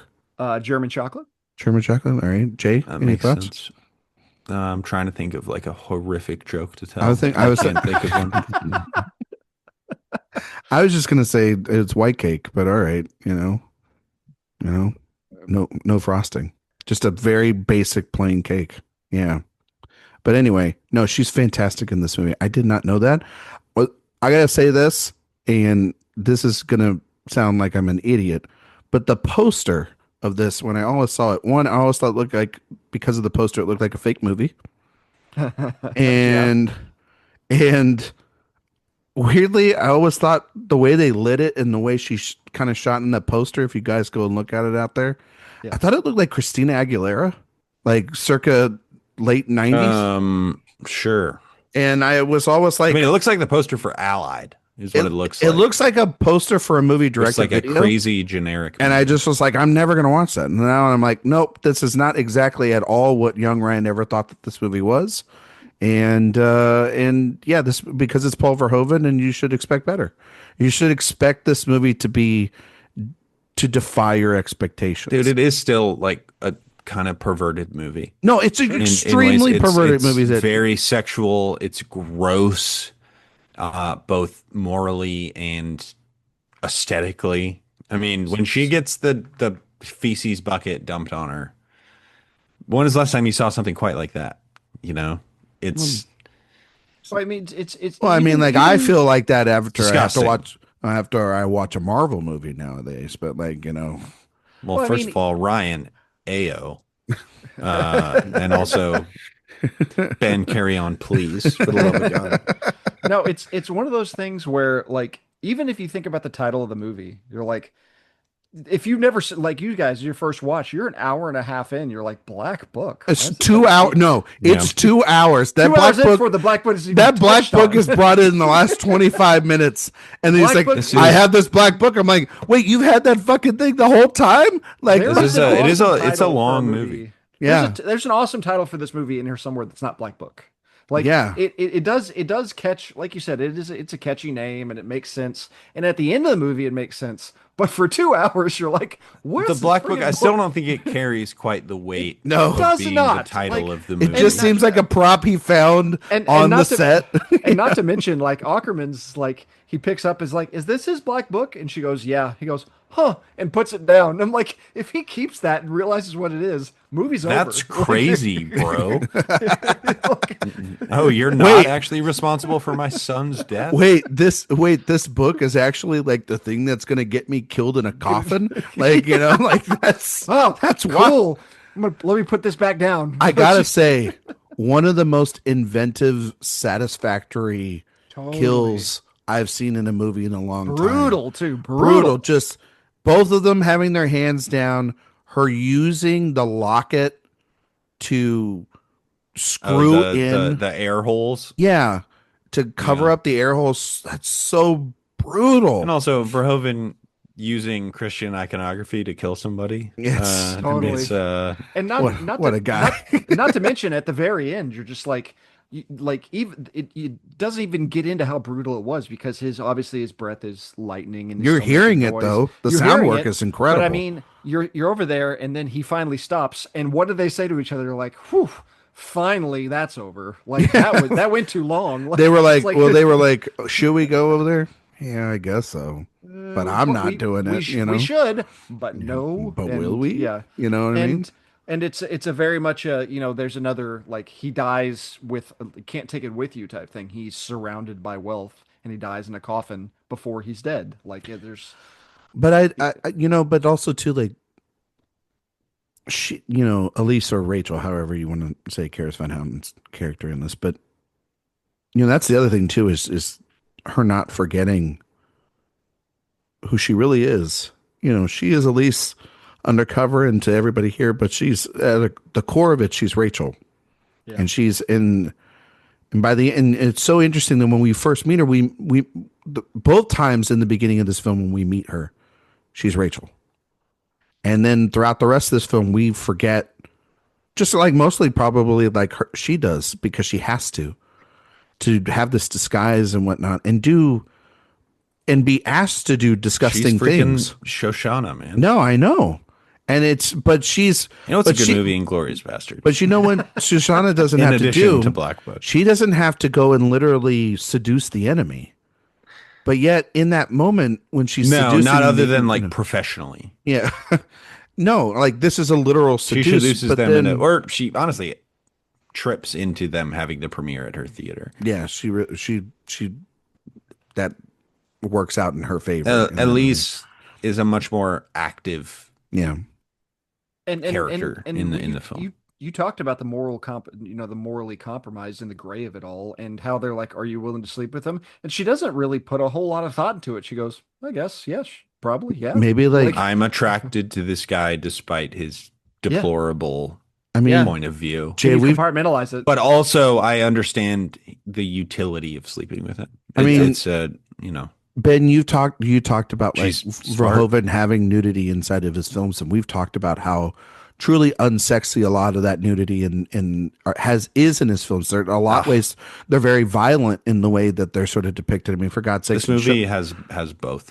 This movie does have both, but man, that scene where they're sort of together, he's tap dancing on the line sincere and danger exploitative. and there's a gun directly on her nipple. Like through in majority of this, I was like, where? Like I'm like I said, I'd seen this before, but it was one of those things like I should have remembered that part. Like that. But then when you think back on that scene, that's the guy that she ends up falling in love with. Yeah. And shortly before that, Ackerman's is like the very consensual sex scene where he literally says like, at least I had you first because I know what you're about to do. But it's possessive and it's dangerous and it's very gross and dangerous. But also you think he's the good guy.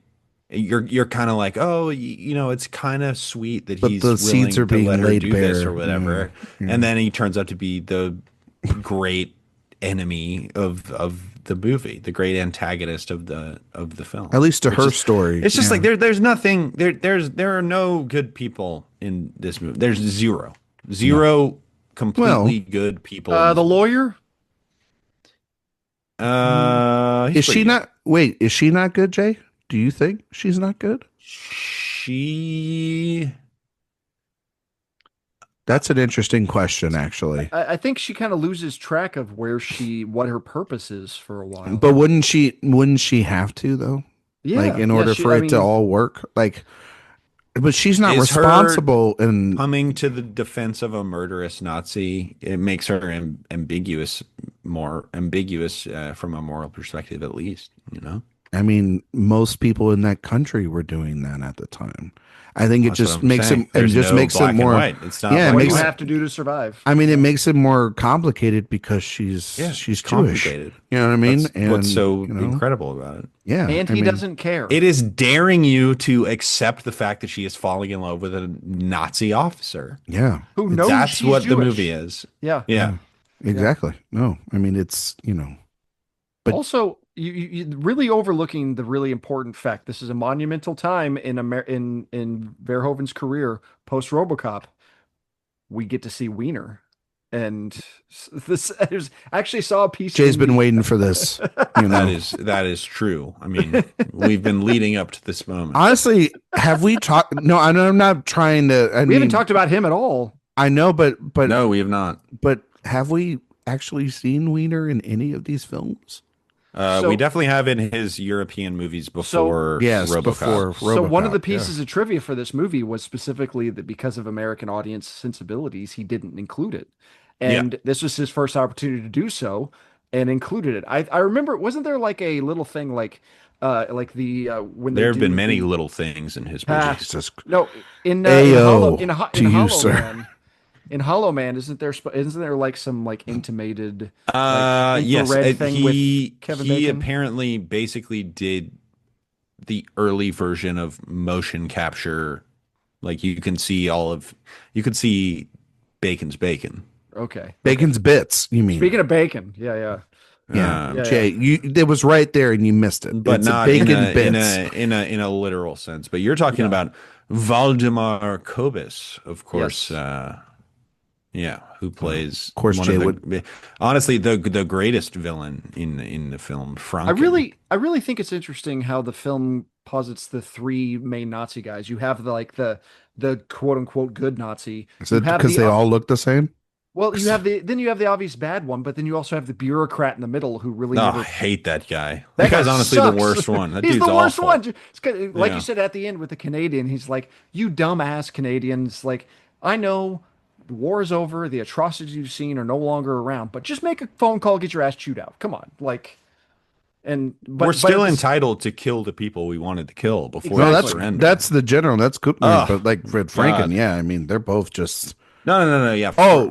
Oh, he Franken. hates No. Franken. I was talking you're about. talking about. Oh, you're talking about No, I was later. talking about Monster Fuhrer, yeah. the higher up guy who's Yeah, like, yeah. I would still like to kill him if Christian you don't Beckel. mind. Well, he's Also, like. also Inglorious Bastards. Well, he's also just kind of sitting There's a there. lot of Inglorious Bastards. There are a lot of crossover in Inglourious this movie. Bastard Also, people. a lot of Valkyrie crossover. Yeah, Yeah, but yeah. like no, I Sometimes mean, you get cast as a Nazi, and then you kind of just keep getting cast. but like as a Muncie Nazi. is essentially he's just explaining to him like I'm trying to cause less death as we are trying to end this war. It's over. Like, and they're like, well, that's a defeatist way of thinking. It's like, no, it's a realistic way of thinking. Like, it's not, Oh and that's, man, yeah. When he says, "Dude, the Soviets are in Berlin," like it's over. like it's over. Like we've honestly we've played this note before. We had a little thing called World War One where we saw how this played out. And so that before. does make you think, like, is Muntz actually a good guy, or is he just the ultimate pragmatist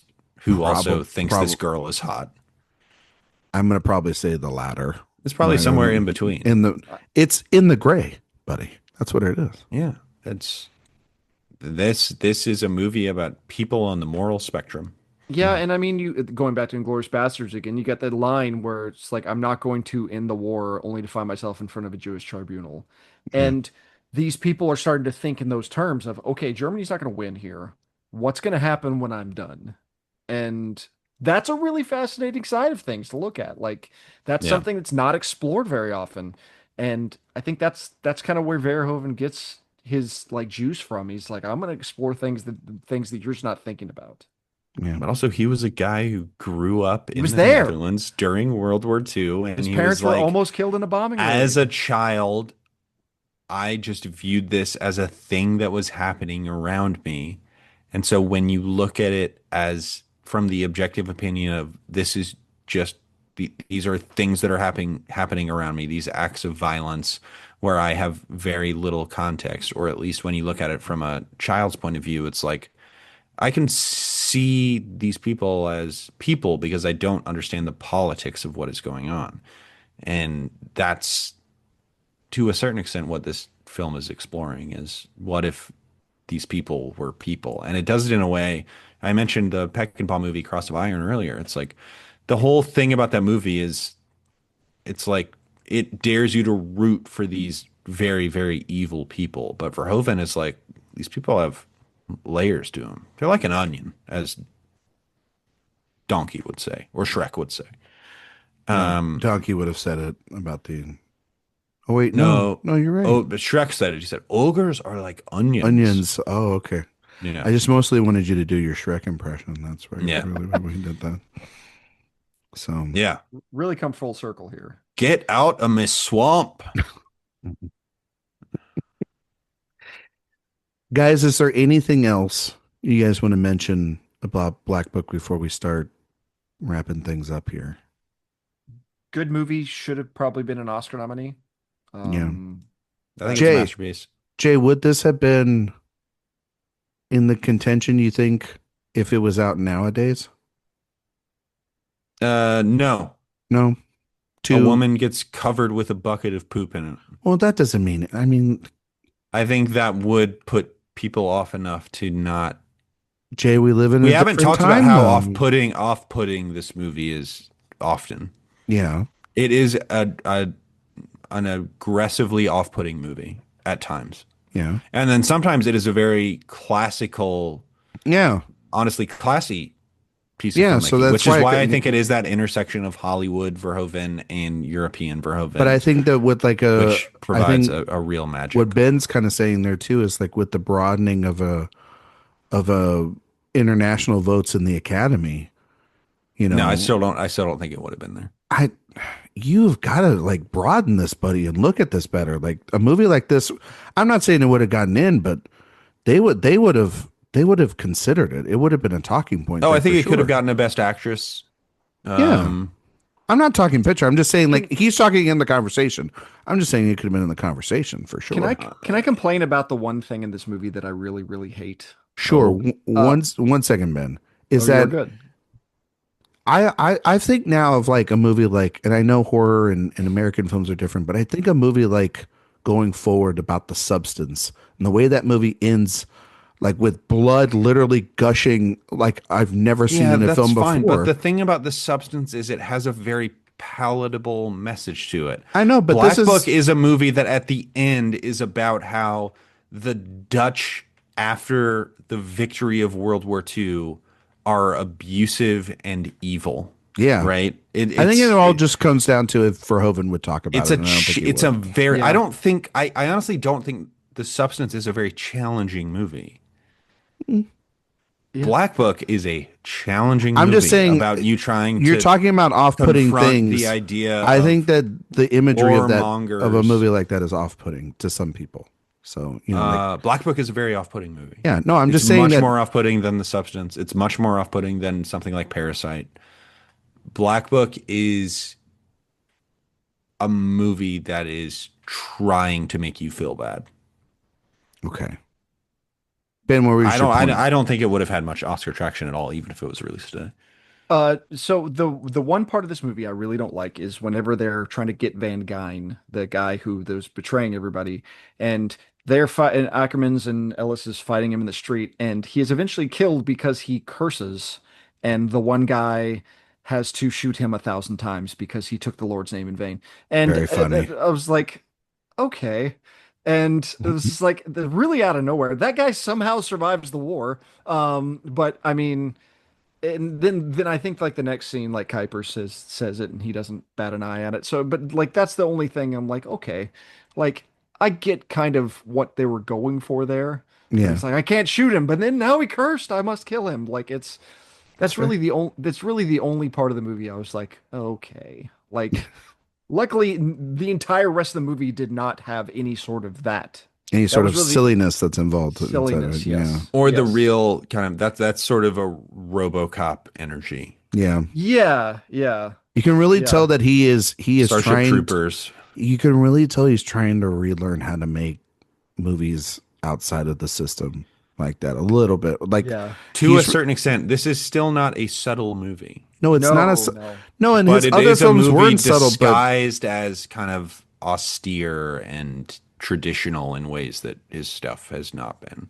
you can he had a blank check to kind of get away with a lot of things, and in this way he has to sort of reprove it to He still sort of for had funding. the Dutch version of a blank check. Yeah, but but it's still- not exactly the same thing as it's not the same you thing know. as an American one though. You still have to a country is going to He submit you certainly got to do whatever he wanted with this movie, but I True. think his motivations were different than when he was making. there's also a little bit Hollow of Man. there's also a little bit of like a also the subject matter and what you're dealing with, and a little bit of you have to think about. I think it's a very personal movie for him. Yeah, and I think you have him to be a little returning respectful when it comes to it. You know what I mean? Holland and going back to the screenwriter that he worked with stuff like, I think he worked with him on Spetters, or maybe not Spetters, Turkish Delight. He wrote this thing, which is that's the other thing too. Is like he Well, Verhoeven co-wrote it with Yeah, the he guy who co-wrote he it, did yeah. Turkish Delight with and Yeah. Flesh and Blood. But what I'm also saying yeah, too, he Jay, did is he did co-write Spetters. he hadn't co-written a film since he never co-wrote an American film. Right, since his Europe stuff. Yeah. Yeah. So like that's the other thing too is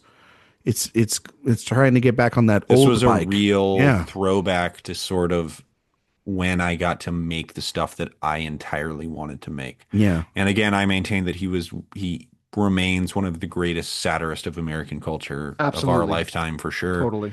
And then he went back to Europe and he made a movie that is far more personal to him. Hmm. And I mean, certainly, in some ways, Jay, wouldn't you say I wouldn't say it's a full on satirizing, but he is commentating a little bit on the archetypal, nature of movies like this that are made through the Hollywood machine. it's a the movie World that War is II. challenging the Yeah. black and white idea of these movies, which Yeah. the whole That idea of spits World out War Hollywood II, stuff like this all the which I time. think, I in my mind, I am like, it is sort of the most black and white war that we've had in a long time. Like Nazis were bad and Allies were largely good.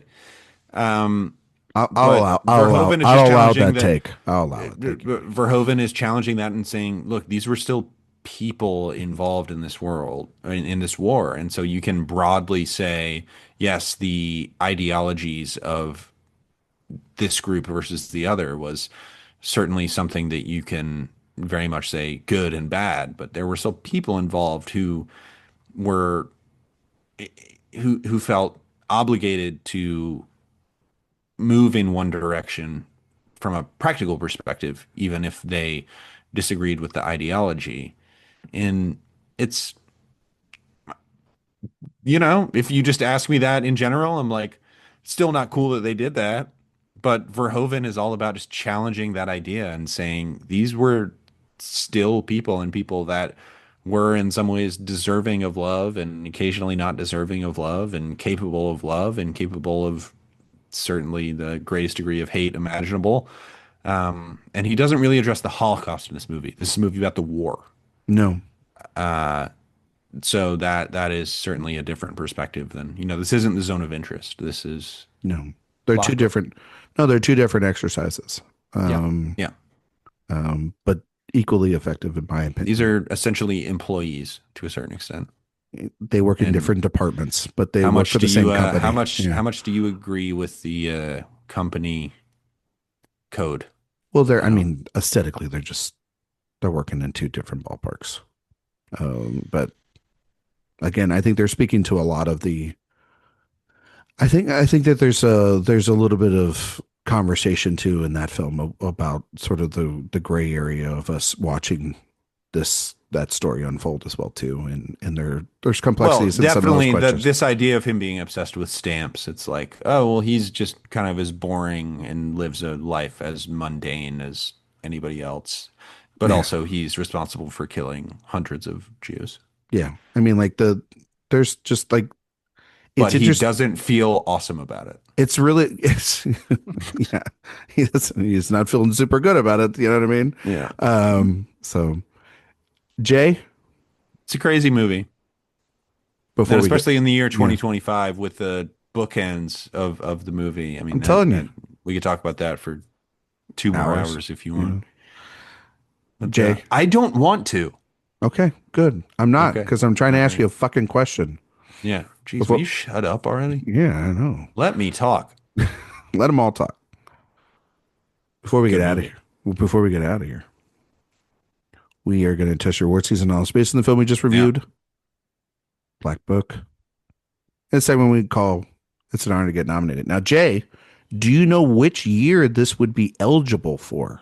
So I did look at this. I believe it would be from an Oscar perspective. I don't know about international foreign film perspective, but Mm-hmm. I believe as far as if it was going to get an Oscar nomination, it would be 2007. Pretty That good is year. that is correct Pretty because good it year. was released in theaters in 2007.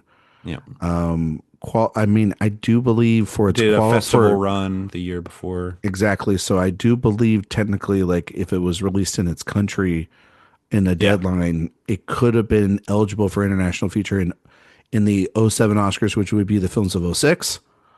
But for Oscar standpoint, broadly speaking, in the United States, its release was in '07, so it's for the Oscars of '08. It's a good year.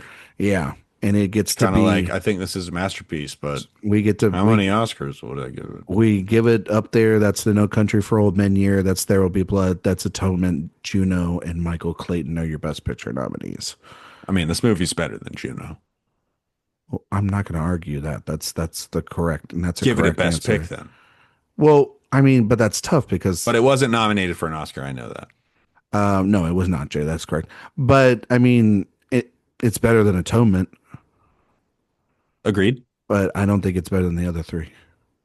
I think this movie is better than Michael Clayton. Shut your fucking mouth. But I love Michael Clayton. I love Michael Clayton. I think this movie is better than Michael Clayton. You know I how think much this I movie love. actually might be better than There Will Be Blood. No, it's not. It's not. It's not.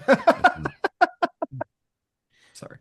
No, I'm just gonna literally fly early over to It's not. Atlanta and beat you up. I do think. I do still think that. It's just tough No because that Country. movie. No Country is my favorite of that lineup. It's also just.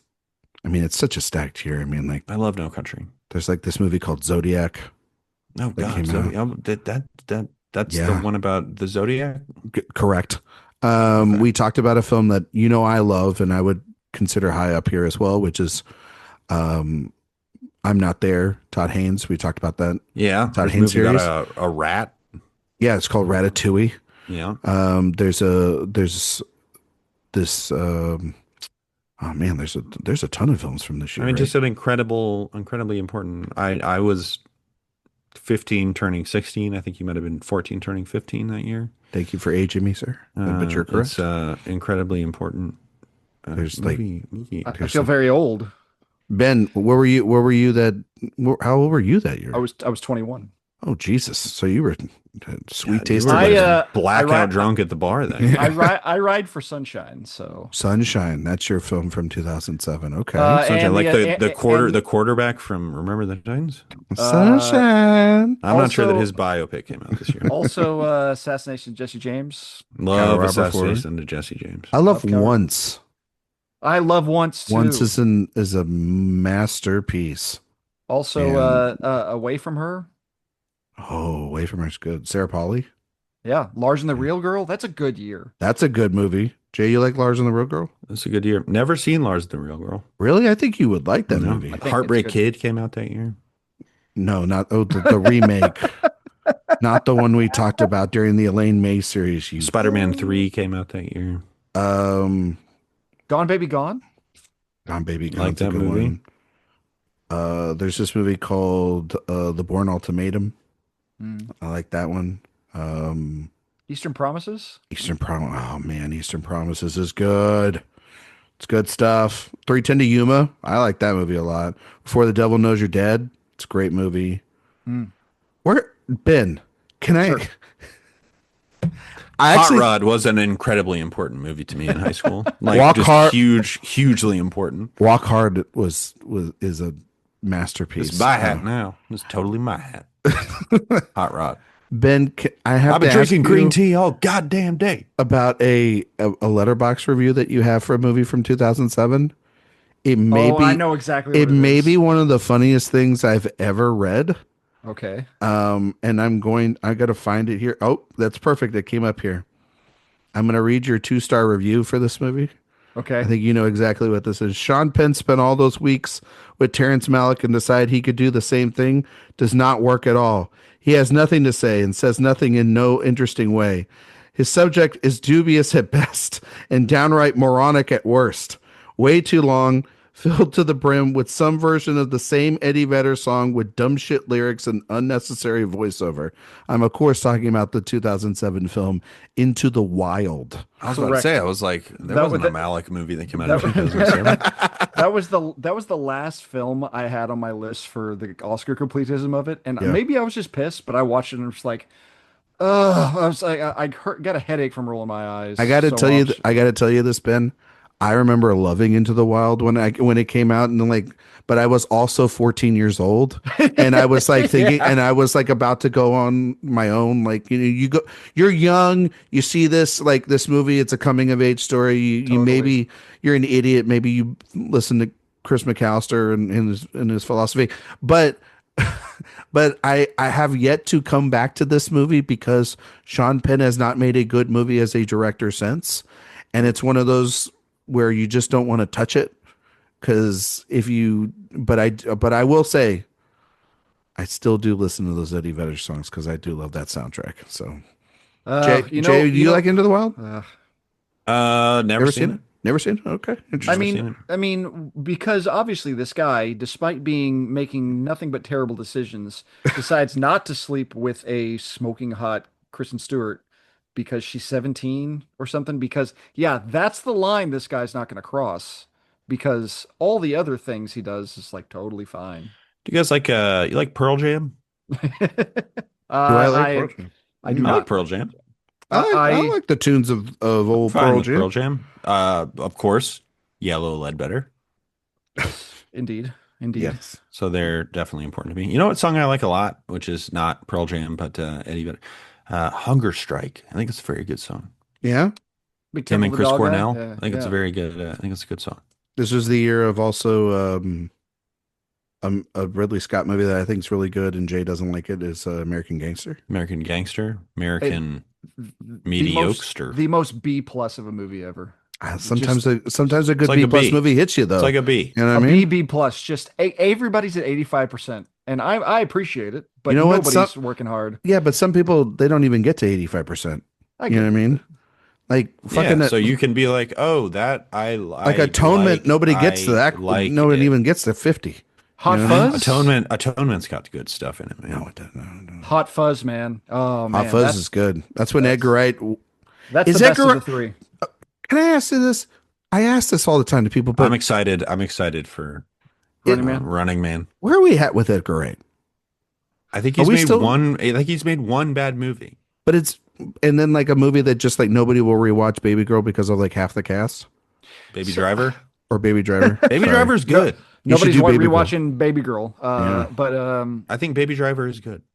I think Sorry. he's I think he worked better British.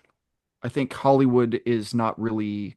I mean, he's making it work for him, obviously. I just because think he I know- like I think like the studio system is maybe not the best place for him. I agree. I think I like his British output's awesome. Like, I mean, and Scott Pilgrim rules, It's which good. is a Hollywood movie. It's good. Brie I like- Larson on the totem pole, by the way. Oh, she's the Absolutely. important person. Okay. I Very wish important person. I wish she would just make better. Movies. I wish she would just make I better. wish she would life make better choices. movies. Yes, yes. Yeah. Even though very good looking in the bear. I passed by her at Critics' Choice a couple years ago, and I was like, "Wow, she's a gorgeous person." Can I we bet all that was agree really that nice. Remarkable. like short term 12 is probably her best performance. Her second best performance is hosting Jimmy Kimmel that one day. Like, She is, I think, a very likable person. I agree. In real life. How did she end up like the thing that just kind She's of also like put out a bunch of great Instagram videos of her working out. Great Instagram videos. Jesus Christ, you too. Okay. Would you guys nominate this movie in any categories at the Oscars that year? I can read you out Yeah, any best picture, categories. best director, best actress, best editing, best Costume design. I'll give it Stooms. Stooms. We call that Stooms around Forget about here. Stooms. My bad. My Yeah, bad. you know better than that. You've been on this show before. Yeah, you're right. You're right. My apologies. Best actress. Best use of potty type stuff. Best shit. That's what you're saying. It that is like an absolutely insane scene. Yeah. Well, no, Especially I mean, after again Ben saying, this is a fairly titillation movie, I think. But like there were good-looking women not wearing many clothes, and then they completely flipped that on its head at the end. Totally. well, just like, I mean, honestly, just how like we are as a culture of like wanting to get revenge and then using this, just absolutely just beating this person who they don't have all the facts straight about this complicated individual and just taking out their frustration of the it's such a vile scene. It reminded me weirdly of the scene of sort of like taking me aback, Jay. The scene in Nashville when like that one Oh, girl the when she's and Oh, when she's on the strip club. yeah, yeah, a movie Yeah. that I watched like 3 days ago. and like the all the men are just like just surrounding her, and it just feels disgusting That I mean that about yeah, humanity. the context of those scenes are I very mean, different I for know they're very sure, different, but they just evoke sort of the same like visceral nastiness the inside. idea of that is honestly they do kind of speak to something similar, which is just like men's desire to exploit women, Yes, but yeah, it's in the context of to this entertainment industry and then this post-war euphoria. yes. One And is how of much greed, and the other one is because of But they're both war. all Yeah. about, taking Power. advantage of these Yeah. women. and like you said, there's like a lot of like all the nudity before that is like pretty titillating, and then it gets there, and you're like, I don't want to see this nudity at And you're all. just like, Very Like, shortly before that is that scene of her friend like pouring champagne on herself yes, yeah, naked on the table yeah, and for practical purposes, where she is actually kind of exploiting the men in that sequence so that yeah, Elise can, perform her task. scheme. Yeah. Yeah. I would also give it a best actress. Best actress, the winner was Marion Cotillard for La Vie en Rose. Um, the other nominees were Kate Blanchett for Elizabeth the Golden Age, a terrible movie and a bad performance. You have a Ju- hurricane inside you, a hurricane. I will always remember Kate Blanchett seeing them use that clip and her Yeah, horrified. She's terrified of She's it. Yeah. like, why did I make those choices? Julie Christie from Away from Her, Laura Linney, The Savages. Jay, have you ever seen The Savages? That's the Oliver Stone movie. No. That's Savages. Oh, This Philip is Seymour Hoffman. The Yeah, Savages, that one, Tamara that one. Jenkins. No, She did. I have not. That's one I've always wanted to watch. Also Yeah, well, fairly you- unpleasant. Well, you liked Private Life, right, Jay, from a couple years Loved ago? Private Life. Tamara Jenkins did that. That was the I need film to she get. did before. I need to get on the Tamara Jenkins train. I think that would be a good little like. Do we have? three-person Do y'all series. have any relationship to Caris Van Houten Oh, by other the- than this movie? Oh, by and the Game way- of Thrones. Well, by the way, also Elliot Page for Juno as well too Mhm. was the other nomination. I mean, Caris Van Houten, it's easily in there. Yeah, I'd kick out maybe most of that lineup outside God, of I think she's so good in this movie. outside Kate of Lenny Christie- and Cotillard. not Christie. No, I like Christie too. It'd either be Blanchett or Page, honestly, Yeah. because like those I performances. mean, honestly, I think Sebastian Koch could get a nomination. for supporting actor, I think he's great. Yeah, supporting actor. supporting actor that year was Him Javier. making me not hate an SS officer is like unbelievable. We talked about this supporting actor lineup when we were talking about Mike Nichols, because this was the year of Philip Seymour Hoffman nominated for Charlie Wilson's War, Hal Holbrook in Into the Wild, Tom Wilkinson for Michael Clayton, Casey Affleck for The Assassination of Jesse James by the Cow Robert Ford, and the winner was Javier Bardem for No Country for Old Men. Pretty good lineup. It's an all-time lineup. Pretty good. Even It's a good lineup. even Ben, I have not seen Mr. Into the Wild. even Mr. Anti Into the Wild, like there's no denying Hal Holbrook is actually very good in that movie. I'm more than willing to give him a career nomination. Yeah, Like, and he Right, keep deserves him it. out. Keep him out. Yeah. Oh, you're gonna kick him out? He was an old man. No, I'm not kicking him out. I'm keeping Sebastian Koch out. Oh, okay. Oh, so you're kicking. Oh, so you're He can not going to stay do out. it. Oh, okay. I haven't seen Into the Wild, but Well, also when, my understanding is that is a very good performance. Well, there's also anytime we ever talk about another performance or whatnot, or another film from this year, I'm like, hey, there's this guy named Paul Dano that didn't get nominated for There Will Be Blood, and it's one of the most egregious non-nominations of all time. I guess the most famous person in Black Book is Matthias Schoenaerts. Is Yeah, I that was going to say accurate? Matthias Did it for, Schoenaerts like, like 2 shows up seconds. and in like the little bit in the beginning helping her, and He's then one of the Inglorious Bastards. But No, he's not. No, he's not. No, but I mean basically in this movie. Oh, in the Oh, movie. yes, oh, yes, okay. yes. I was like, what the fuck are you he's talking one of about? this movie's versions of the. Yeah, but they're Inglorious like more like the Three Stooges because they don't know how to back up a truck out of a Yeah. building. Like They're like, oh, how do you open this When they door? I'm run like, into fucking back it up, the you vegetable idiots. barn, yeah, that's not awesome. Yeah, I was like, oh man, oh shucks. And then like they could have played like the Keystone Cop song of them getting out of that car and like the just like one whistle, by the way, gets all the police in your town. Oh, Yeah. Matthias Schoenaerts was in Amsterdam. Did y'all see Amsterdam? No, I did not. Is that the Mm. David O. Russell film? It's the David Yeah, O. it Russell. is. I've seen the clip of Taylor Swift getting run over. And I was not. Have y'all seen Uh, Old Guard 2? He's in that as well. Yeah, because he was in Old Guard 1. He was He the was? kind of bad guy in Ben, that. I saw that clip too, and I'm not opposed to seeing that on a loop every now and then. Oh, he's in Not a Taylor Supergirl. Swift guy, so. And Supergirl. he's in The Way of the Mother Effing Oh, Wind. he's gonna be in Supergirl. He is in Supergirl. He plays a creme of the Yellow Hills, obviously. Sure. And then he's gonna be in the Malik. Yeah. Because Wow. he was in Hidden Life. What's he playing in? What's he playing in the Malik movie? Is he playing Jesus? St. Peter, obviously. Saint Peter. Oh man. Peter the Obviously. Apostle. Well, I am a humma. All right. He was Very- also in The Regime, which I didn't watch. He was in. You know what he's really good in with Carey Mulligan is Far from the Madding Crowd. He's very good in that movie. If you've ever seen that remake, he's very good in that movie. What was that? What was the movie where the Mustang with him and horse? Him and the Oh, horse in he's really prison? good in the Mustang. Really Remember that good. movie, That Jay? is that's a good movie. He's the Yeah, prisoner. I like that movie. Yeah, He's yeah. a good actor. Good actor. Yes. He's a very good actor. He's got presence. He's got He's not bad. You know on what? the eyes. You know a movie I still think about from Carey Mulligan that nobody has thought about in Wildlife. no, The Dig. Oh, The Dig. Her and Ray Fiennes. Ray I Fiennes. like The yeah. Dig. It was like poor man's Malik. Of course, that's why you liked it because it's poor man's Malik, and nobody watched it on Netflix. Yeah, and I was like, it's pretty good. Jay's like, give it an Oscars, and I'm like, Netflix doesn't even care. Was that the same year as Maestro? So that's why everybody was so focused on that. I think Dig's that like 23? 2019. Is that 2019? No, that was 2020. 2021. 2021. Okay. Close 21. enough. Whatever. No.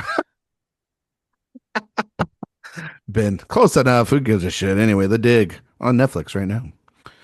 Ben, thank you so much for coming on this stupid show that we do. Thank you so much for having me on your stupid show. I I'm really appreciate it. I'm so happy that you're here, buddy. Can you tell everybody where they can find you and all your work on the internet, as Yes. well as also give us a recommendation of the week? Doesn't have to be something new, but it can be if you want it to be. Just something that you're vibing with that you think that the listeners out there should also check out. Yes. So you can find me all over the place on the socials. You can on Twitter, Letterboxd, Blue Sky at nebisbin. My Instagram is neb.isbin. I post all the links to my reviews and stuff like that. You can find my site icecream4freaks.com where you can have all my writing and my podcast appearances. I am the David Thewlis of podcasting, so feel free to reach out. As far as my recommendation, I am going to go easy. And by easy, I mean a Preston Sturges film. I watched The Miracle of Morgan's Creek, where Preston Sturges and all his films where he's like, okay, we're going to make it a little more subtle and funny. He's like, nope, I'm going to shove every pratfall and wail and just go over the top as much as I can. And it's delightful. And it ends with Hitler being upset about sextuplets. So it's a delightful film. Very Verhoeven. Yes. But I mean, obviously it's a Sturges film, so it's just hilariously ridiculous the whole time. So I really enjoyed that. Real quick though, right before the film I watched right before Black Book was a film from 1944 called None Shall Escape, where it's actually about a German who suffered from was kind of desensitized from World War One and slowly turned into a terrible Nazi over the span of 20, 30 years. Really interesting film if you go check it out. It's on Criterion. Wow. Okay. Wow. Gonna have to. Those are two good recommendations. Movies I have not seen before. Yeah. Good job, Ben. Way to get people out Yeah. there to watch some movies. Jay Ledbetter. Same drill, Yeah, buddy. man. Yeah. Ben, love having you on. Thank you so much for Yeah. joining us. My pleasure. If you're not careful, you're going to become a regular. Well, Just like, don't threaten me with a good time, guys. Okay. We would love to continue to have you on regularly. So, yeah, Letterboxd, J Ledbetter, Twitter at Mr. J Ledbetter. Recommendation of the week. We just did a 1975 podcast, Oscar retrospective How'd you think that came out, on buddy? the show. I really thought the choices were great. I thought it was a great show. I Yeah. don't know how you feel about it, but I I had a thought I blast. thought the I show had a was great. blast doing it. Yeah. I like that we spread the wealth. It was nice to get all Agreed. those The top best five picture, films got all in there. Yeah. the best picture winner was a really fun one. It wouldn't have been my personal pick, but No, it's kind of like because it's kind of like the right pick, you but know? there was no wrong answer there either. We could have No, gone. That group could have no. picked any of great those year. five, and I would have been like, I'm not mad at it. You Yeah. know.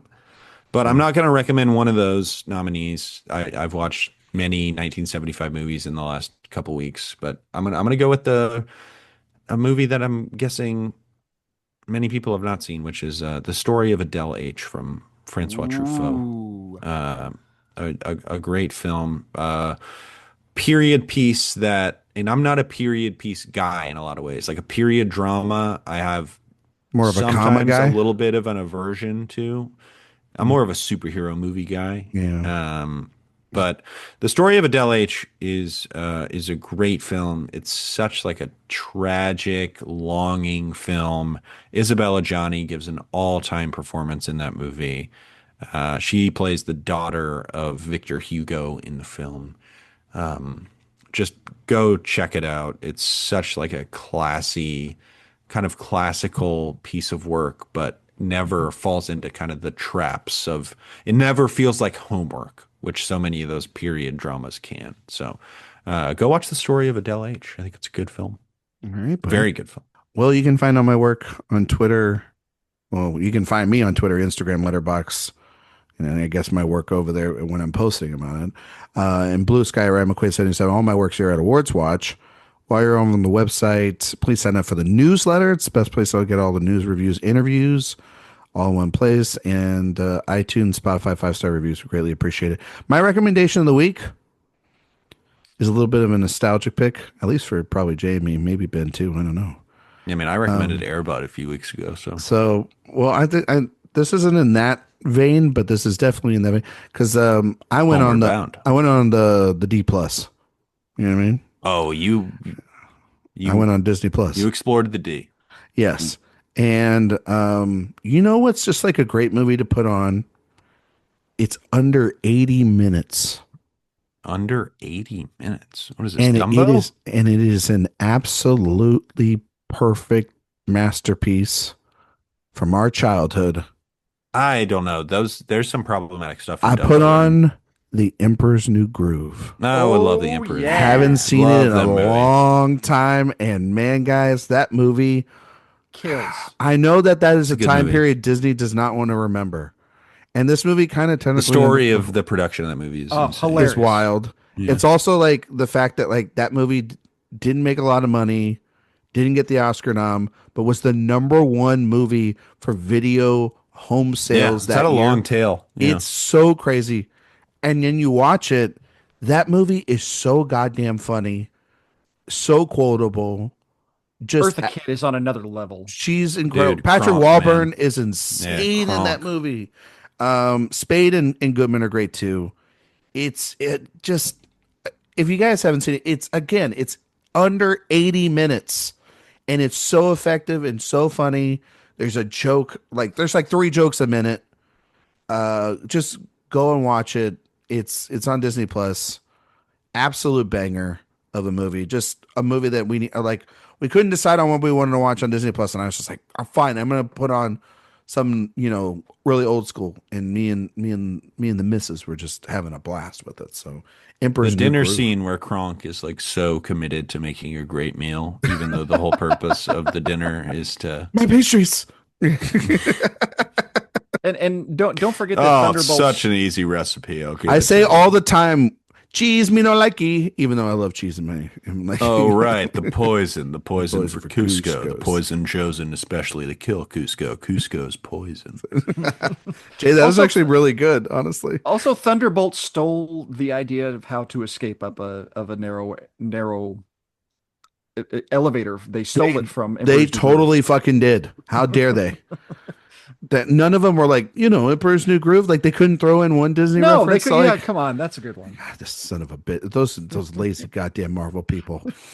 Um, no, but go check out that movie. That's a good recommendation. Check that out. Great Although I'm gonna check out those Ben's recommendations. Those were like Yeah. deep cuts. I gotta check those out. Well, they kind of sound Excited. Ben, to I watch love them. you.